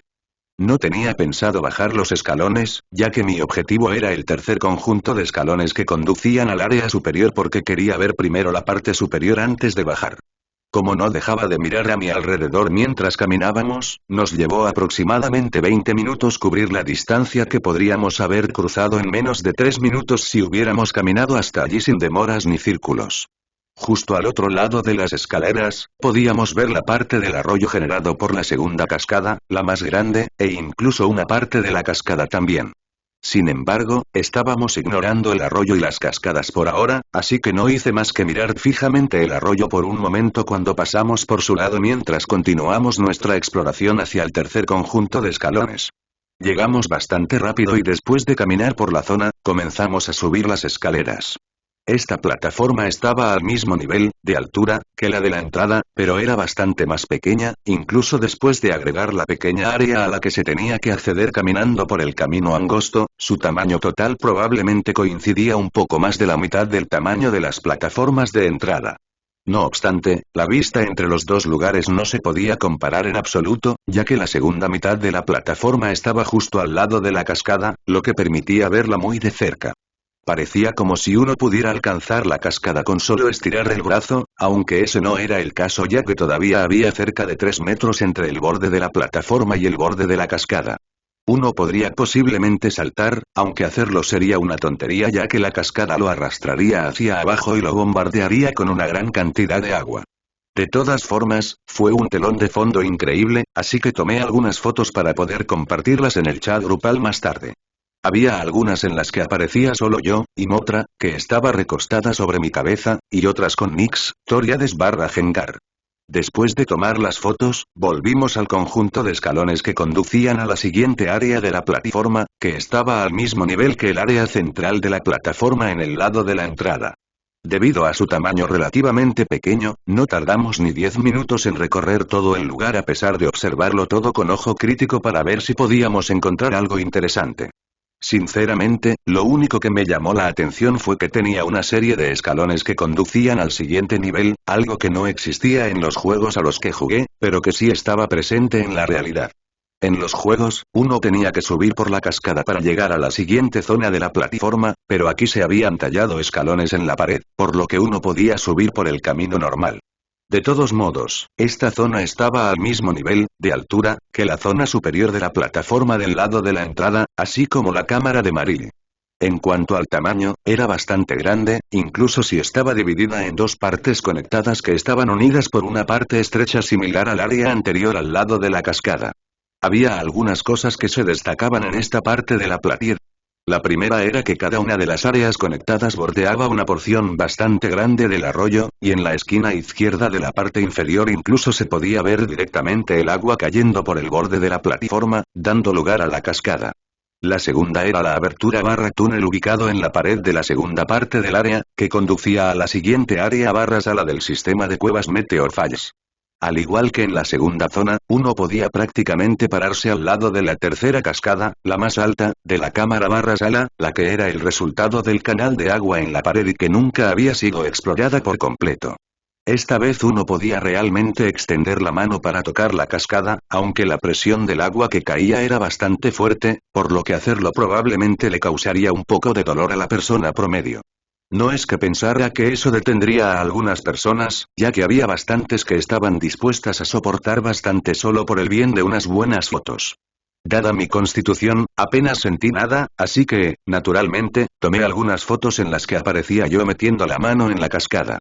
Lo último que me llamó la atención fue que, al igual que el conjunto de escaleras anterior, esta zona también tenía un conjunto de escaleras que no existían en los juegos. Conducían a la parte final de esta plataforma, que en realidad estaba en el nivel más alto de la cámara principal. La única forma de llegar a esta zona en los juegos era subir por una escalera a la que se podía acceder entrando en una cámara barra sala a la que se podía acceder desde una entrada en la parte barra piso más bajo de la cámara principal. La entrada a esa cámara todavía existía en la realidad, al igual que la escalera y el agujero correspondiente en la plataforma más alta, pero su ubicación era un poco diferente, ya que colocar una escalera de 50 a 60 metros de altura que no tuviera ningún tipo de soporte más que al principio y al final no fue la mejor idea. En cambio, la escalera se instaló a lo largo de la pared de la cámara barra habitación, por lo que el agujero en la plataforma estaba al lado de la pared y no cerca del centro. Algunos dirían que la escalera era innecesaria si uno podía simplemente subir los escalones, pero servía como atajo desde la cámara inferior a la cámara principal y la entrada a la cámara barra sala superior, así como viceversa. Aún así, instalar escaleras como esa significaba que tenían que ser revisadas y mantenidas periódicamente. Por un lado, a pesar de que estaban hechas de un material muy duradero, los Pokémon salvajes todavía las atacaban ocasionalmente incluso con las medidas tomadas para mantenerlos alejados, por lo que era necesario realizar controles.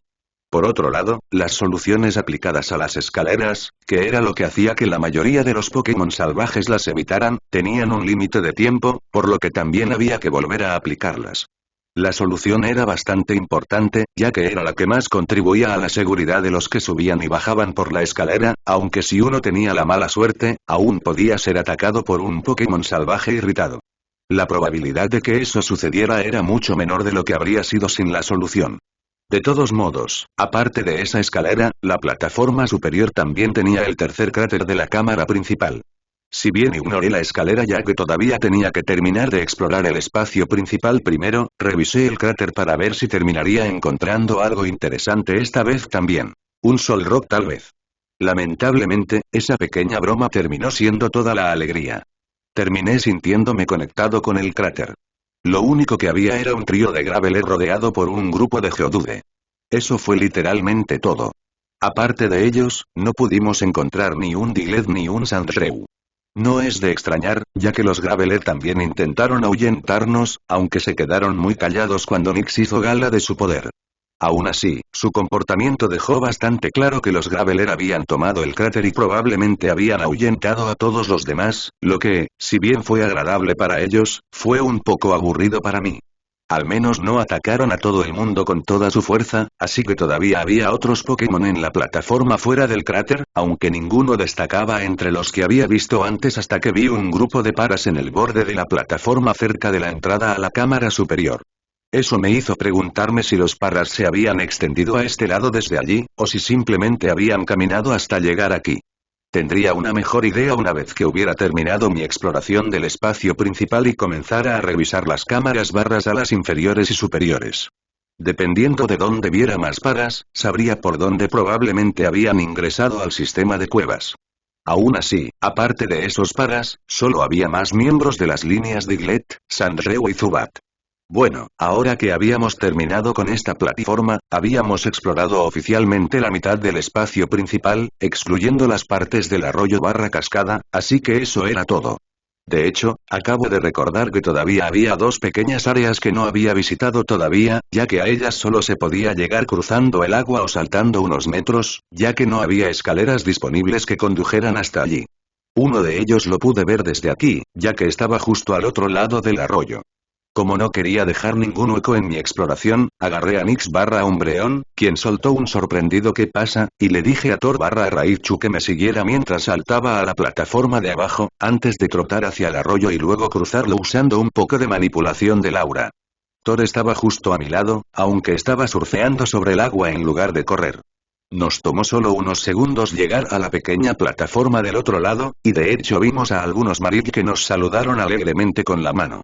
Supuse directamente que pertenecían al grupo que vivía en la cámara amarilla, ya que el espacio oculto también estaba en este nivel y se conectaba con el arroyo a través de ese canal submarino. También existía la posibilidad de que simplemente estuvieran siendo amigables, pero cuando se acercaron y pidieron bocadillos, supe que me conocían. No me importó repartir algunos bocadillos, así que les di a los 5 Marik los bocadillos que querían después de que bajé a Nix, ya que ella había comenzado a mordisquear, levemente, mi brazo para decirme que la dejara bajar de una vez.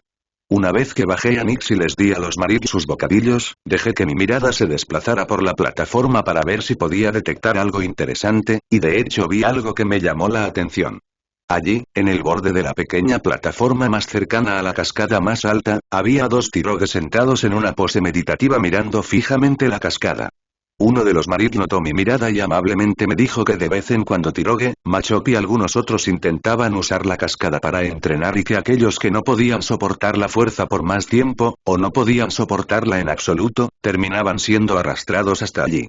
Marik también añadió que a veces algunos desafortunados terminaban perdiendo su pequeña plataforma y eran arrastrados por la amplia cascada que estaba a nuestro lado.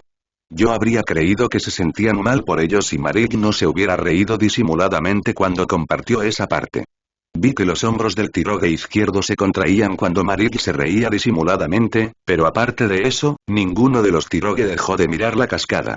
Al verlos así de concentrados, no me acerqué a ellos, sino que extendí disimuladamente un poco de mi energía psiónica hacia ellos y los rocé ligeramente con ella para poder comprobar su potencial. Desafortunadamente, su potencial era bastante mediocre, uno tenía un potencial naranja intenso y el otro tenía un potencial amarillo, así que los dejé continuar con su concurso de miradas con la cascada y dejé que mi mirada vagara por el área nuevamente. Los únicos otros Pokémon que había alrededor eran unos pocos Zubat que colgaban de la pared y el techo, así que rápidamente perdí el interés. Un detalle que noté fue que en realidad podía ir a la segunda área sin marcar desde este lugar saltando unos metros hacia abajo, lo que me ahorraría el desvío, así que me despedí de Marill, llamé a Torinix antes de saltar por el borde izquierdo a la plataforma aún más pequeña que estaba debajo. Era de solo unos 4 metros, así que ni siquiera me molesté en frenar mi caída. Nix y Thor aterrizaron justo después de mí, y juntos ocupamos más de la mitad de la pequeña plataforma, así que me sorprendí un poco cuando de repente me atacaron por detrás. Aún así lo noté debido a mis sentidos avanzados y esquivé fácilmente el Mood Slap, pero ninguno de mis Pokémon apreció el ataque por la espalda. Su postura agresiva se desinfló bastante cuando nos dimos la vuelta y vimos a Diglett fulminándome con la mirada, y comenzaron a reírse cuando Diglett me gritó, reprendiéndome por casi aplastarlo durante mi aterrizaje. Uno tenía que respetar al pequeño por atreverse a gritarme dada mi compañía, pero honestamente no quería lidiar con eso, así que simplemente pedí disculpas antes de saltar por el borde nuevamente. Esta vez aterricé en el área a la que me dirigía en primer lugar, y unos momentos después, Nix y Thor rieron y aterrizaron a mi lado. Compartieron que Diglett había comenzado a maldecir después de que salté, llamándome cobarde y gritándome que fuera a luchar uno a uno si me atrevía. Honestamente, sentí la necesidad de volver a saltar cuando escuché eso, pero lo reprimí y respiré profundamente antes de exhalar lentamente. Después de que elegí ser el hombre más grande, ignoré al dúo que reía, mi sombra risueña y mi sombrero que reía burlonamente, y comencé a revisar el nicho en el que habíamos aterrizado, aunque no había mucho que ver ya que el único Pokémon que vi, al menos uno que todavía estaba vivo, era un no sepas. Estaba descansando en la esquina derecha, y de hecho vi a un Aaron muerto como un clavo a su lado. Podía decir que el cuerpo del difunto Aaron era notablemente más grande de lo habitual a pesar de que estaba incompleto, y tenía la sospecha de que el culpable Aso era el único Pokémon vivo alrededor. De acuerdo, estaba seguro de que la razón por la que Aaron estaba cerca de Nosepas en primer lugar era porque pensaba que Nosepas sería un bocadillo sabroso. Sin embargo, dada la ubicación actual, al estar aislada de todos los caminos secos convencionales y cerca del agua, no pude evitar preguntarme por qué estaban allí en primer lugar. La forma más fácil de averiguarlo era preguntar, así que eso fue lo que hice. Naturalmente, lo cubrí con mi aura antes de acercarme y Nosepas estuvo feliz de compartir la historia con nosotros. Al parecer, habían estado en la segunda plataforma del área de entrada, pero Nosepas y Aaron terminaron cayendo por el borde durante su batalla debido a la interferencia de un grupo de paras. Cuando dijo eso, no pude evitar pensar en los 2 paras que vi allí, pero Nosepas dijo que eso sucedió hace 2 semanas, así que no estaba seguro de si eran los mismos paras o no. De todos modos, la velocidad de caída de Aaron era más rápida que la de Nosepas, lo que significaba que era más pesado. Lo atribuía a su tamaño más grande de lo habitual y a la posibilidad de que tuviera heavy metal como habilidad. De cualquier manera, aterrizó antes que Nosepas, quien terminó aterrizando sobre Aaron. Eso resultó ser una suerte para Nosepas, ya que provocó una grieta en el cráneo de Aaron, lo que le permitió derribar a Aaron antes de que pudiera continuar atacándolo. Ha estado aquí desde entonces y siguió atrayendo trozos de Aaron cada vez que tenía hambre. Sabía que Nosepas normalmente no se movía mucho si no era necesario, pero no molestarse en irse a aquel lugar después de 2 semanas me parecía demasiado, así que pensé que tal vez tenía dificultades para irse. Cuando me ofrecía ayudarlo a levantarse, Nosepas se negó. Al parecer, le gustaba el hecho de que casi nadie, aparte de algún marillo ocasional, lo molestara allí, por lo que planeó quedarse hasta que terminara de consumir el cuerpo de Aaron. Honestamente, me sorprendió escuchar que Nosepas probablemente estaría bien por otro mes más o menos, pero Nosepas explicó que el hierro/acero de Aaron era bastante más nutritivo que los minerales normales, lo cual tenía sentido. Al no encontrar nada más de interés, me despedí de Nosepas antes de decirles a Nixitor que nos íbamos. Justo cuando estaba a punto de saltar a la plataforma de entrada, recordé que no me había molestado en verificar la hoja de estado de Nosepas, así que lo hice rápidamente. Vi que tenía un potencial amarillo intenso, que podría aumentar a verde si se lo dejaba a Utopía, así que consideré brevemente capturarlo, pero decidí no hacerlo después de recordar su tono/actitud bastante perezosos. Después de saltar a la plataforma de entrada, solo saludé al Ranger Fu antes de dirigirme directamente hacia el puente y cruzarlo. No disminuí la velocidad hasta que bajé por la plataforma conectada al puente y llegué al conjunto de escalones que conducían a la mitad inferior del espacio principal. Las 3 personas aparte del Ranger Fu que vi durante este período solo recibieron una sonrisa amistosa y un asentimiento de mi parte, y aparentemente entendieron el mensaje ya que ninguno de ellos intentó entablar una conversación. Todo lo que hicieron fue asentir en respuesta. De todos modos, mi grupo y yo bajamos las escaleras que conducían a la plataforma más grande de la cámara principal. La plataforma estaba conectada directamente con el charco, lo que en sí mismo era un fenómeno bastante interesante. Cuando lo vi en los juegos no pensé mucho en ello, pero cuando vi que el charco también existía en la realidad, dado que estaba marcado en el mapa, no pude evitar preguntarme cómo podía seguir existiendo. No importaba lo húmeda que fuera una cueva, y a pesar del arroyo y las cascadas, la cámara principal no estaba tan húmeda debido a su enorme tamaño y a la ventilación decente, por lo que un charco normal eventualmente se secaría. El charco de las cataratas Meteoro había existido durante cientos, ni hablar, miles de años, por lo que el charco tenía que haber estado recibiendo una nueva entrada de agua de alguna manera para permanecer así durante todo este tiempo. La pregunta era si el agua nueva era natural, porque ese charco no se había convertido ya en una verdadera cascada. Incluso si el agua se filtraba a través de pequeñas grietas en la roca, lecho, y provocaba la formación de charcos en el proceso, la erosión causada por el agua filtrada durante miles de años debería haber ensanchado esas pequeñas grietas. Eso debería haber creado un nuevo canal de agua, si permanecía debajo del lecho rocoso, o un ramal del arroyo, si emergía del lecho rocoso, convirtiendo el charco en una verdadera cascada, que luego, muy probablemente, se habría unido al arroyo existente en el piso/plataforma inferior. Yo, como soy, naturalmente sentí curiosidad, así que busqué en la base de datos disponible para ver si podía encontrar la respuesta, y la encontré. La respuesta era doble. Pokémon y la Alianza. Aparentemente, los Pokémon salvajes, específicamente los de tierra y roca, habían notado el problema de las filtraciones de agua mucho antes que nosotros, los humanos, dado que habían estado aquí antes que nosotros. En ese momento no existía el charco y el agua fluía cuesta abajo, pero como lo hacía naturalmente sin ninguna interferencia, humedecía/mojaba toda la colina y la plataforma inferior/inferior en el proceso, lo que a los tipos de suelo y roca no les gustó en absoluto, por lo que intervinieron. Tallaron esos charcos en la roca para frenar la propagación del agua y al mismo tiempo reunir el agua en un área para evitar que las otras partes se humedecieran demasiado. También reforzaron el lecho de roca con su energía para frenar la erosión y evitar que el problema se agravara, o sus pequeños charcos no habrían detenido el problema por mucho tiempo, aunque aún así habrían establecido el camino para que el agua fluyera libremente sin extenderse por todas partes. No obstante, uno no pensaría que un montón de los tipos de roca y suelo habituales que pudimos ver alrededor del espacio principal actual serían capaces de iniciar un proyecto de este tipo, lo cual era parcialmente correcto. El archivo que leí indicaba claramente que los Pokémon salvajes que vivían allí solían ser más fuertes en promedio y que un Lunatone de nivel 6, así como un Solrock, solían dominar la cámara principal. Eso fue antes de que aparecieran los humanos e insistieran en que se les permitiera pasar por la cámara principal. La pareja celestial se negó al principio y expulsó a los entrenadores que intentaron reclamar el lugar, pero cuando aparecieron más y más entrenadores y otros más fuertes, finalmente cedieron. Lunatone y Solrock llegaron a un acuerdo con nosotros, los humanos, por el cual ellos se retirarían a las profundidades del sistema de la cueva de la caída de meteoros junto con los Pokémon más fuertes.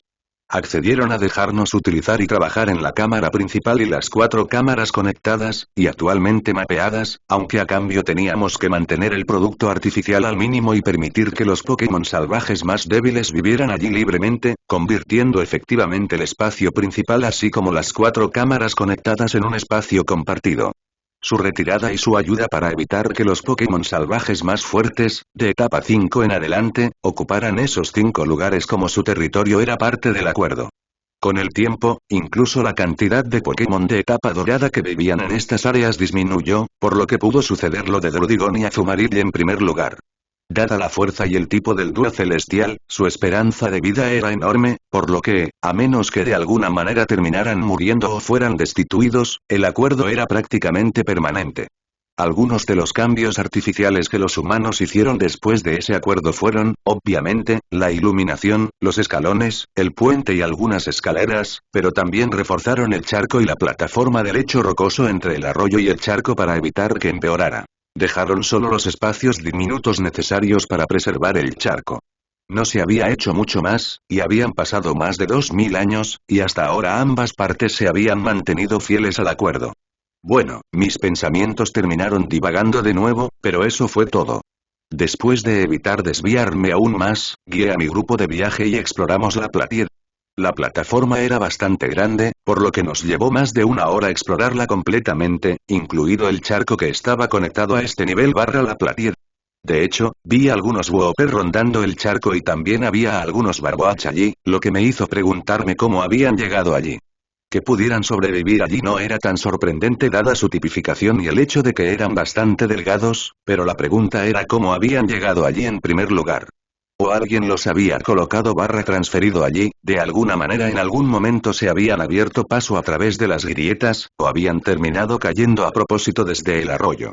El último caso se debió a la corriente que se encontraba en la parte inferior, lo que significaría que el barco H se había extendido más tarde a los charcos de arriba.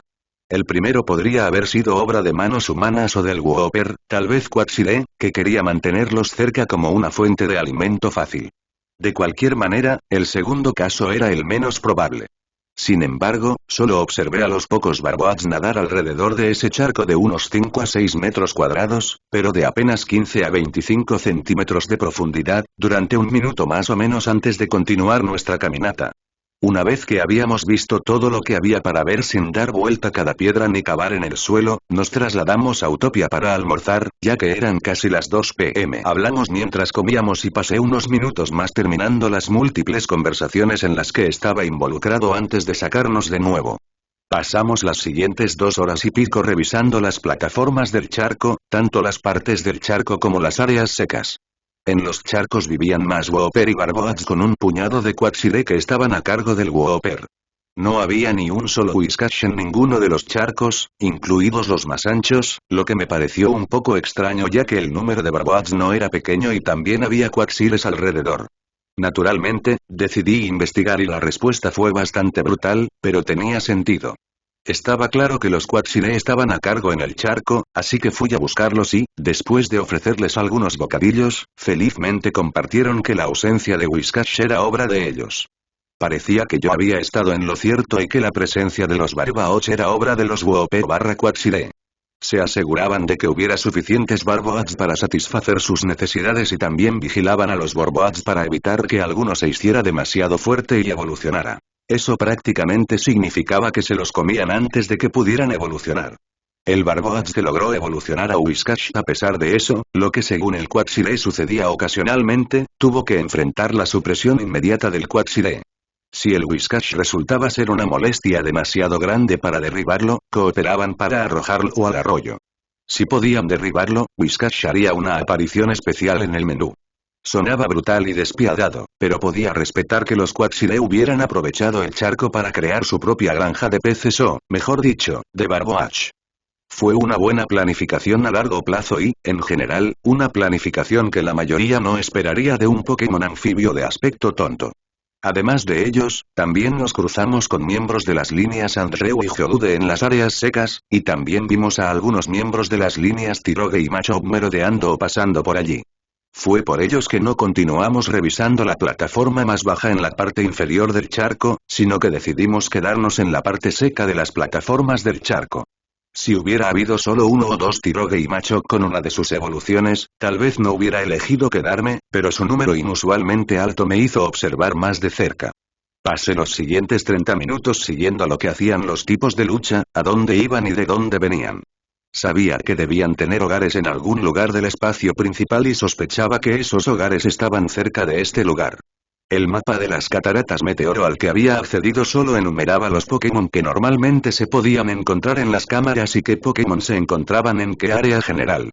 No especificaba hogares ni hábitats con precisión milimétrica, por lo que, si quería encontrar sus hogares, tendría que hacerlo yo mismo.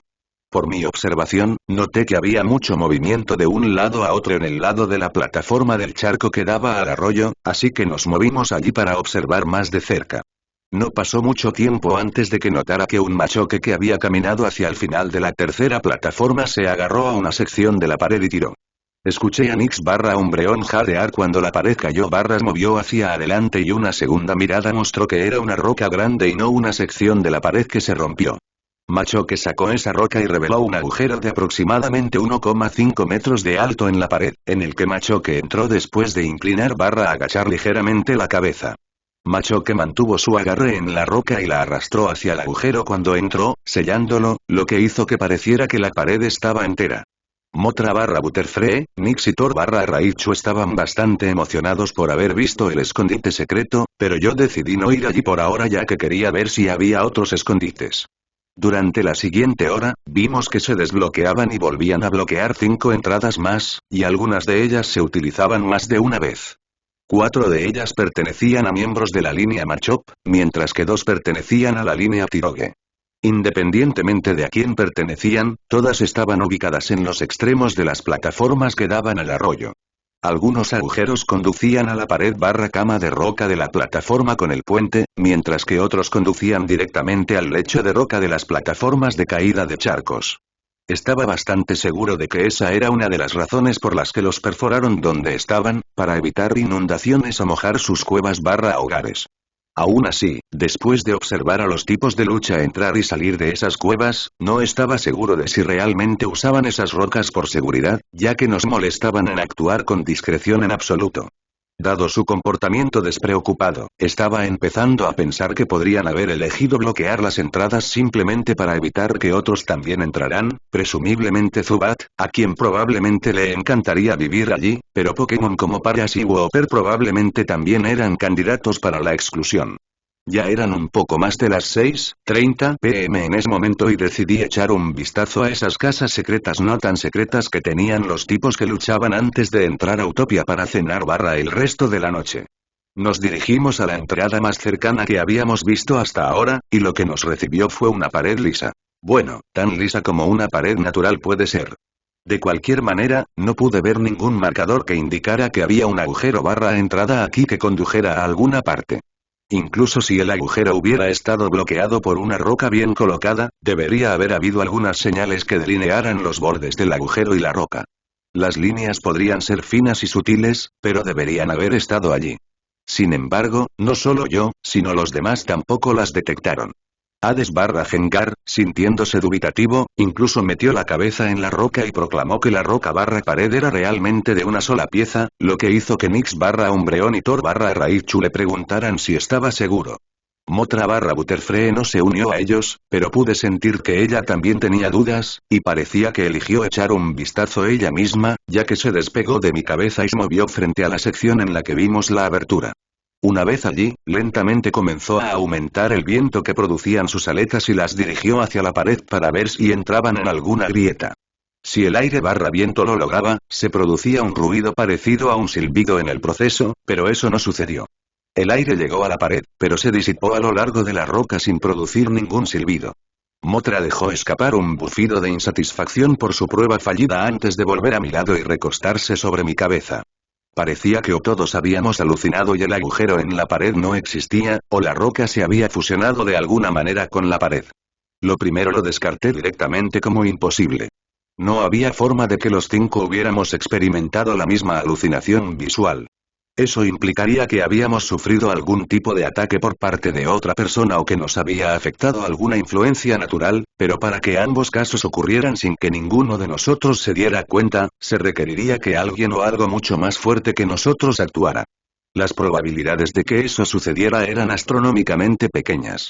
De acuerdo, las posibilidades de que me encontrara por casualidad con algún prospecto salvaje de la clase maestra legendaria eran igualmente pequeñas, si no menores, y me encontré con Jeff, pero me negué a creer que 2 eventos de ese tipo se llevarían a cabo en sucesión, especialmente con el segundo siendo utilizado para burlarse barra engañarnos.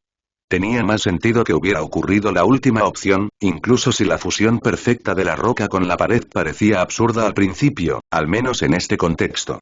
Si hubiera sido un tipo de roca como Graveler el que entró en el agujero y lo selló con la roca barra roca, no habría dudado de la posibilidad, pero fue un grupo de Tiroge, Machop, Idmonchan, Idmonlee y Machoke los que lo hicieron, y me negué a creer que todos ellos fueran capaces de manipular y fusionar rocas de esa manera. Tenía que haber alguna otra explicación detrás de la entrada barra cueva secreta que tuviera sentido, aunque solo para asegurarme de que el agujero barra entrada realmente existía, le pedí a Hades que atravesara la pared por completo en lugar de solo empujar su cabeza allí. Las rocas que usaban los tipos que luchaban tenían alrededor de 2 metros de grosor, 3 metros como máximo, por lo que si los agujeros eran reales, tenía que haber un túnel detrás de ese tramo incluso si la roca se había fusionado con la pared. Hades tardó solo unos segundos en saltar de la pared, y soltó una breve risa una vez que lo hizo. Me hizo un gesto con el pulgar hacia arriba antes de confirmar que había un túnel detrás de esta sección de la pared, aunque también agregó que no vio indicios de ninguna costura antes de aparecer en el otro lado, por lo que la fusión entre la roca y la pared no fue solo superficial sino completa.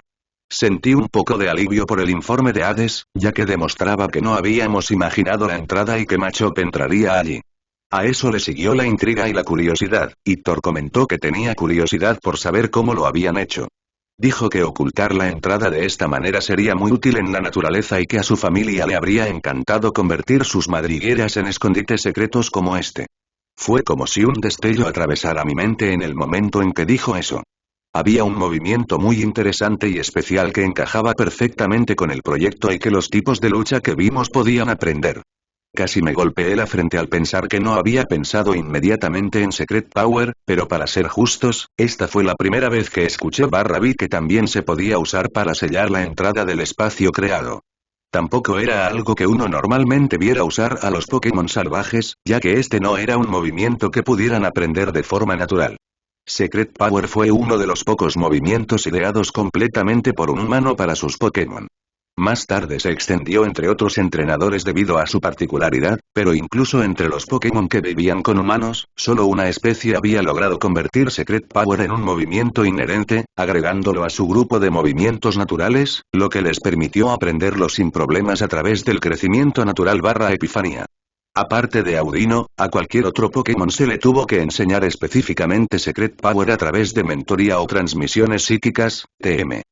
El hecho de que no solo uno, sino un montón de Pokémon salvajes fueran capaces de usar poder secreto era tan increíble como sorprendente, y no era algo con lo que hubiera esperado encontrarme.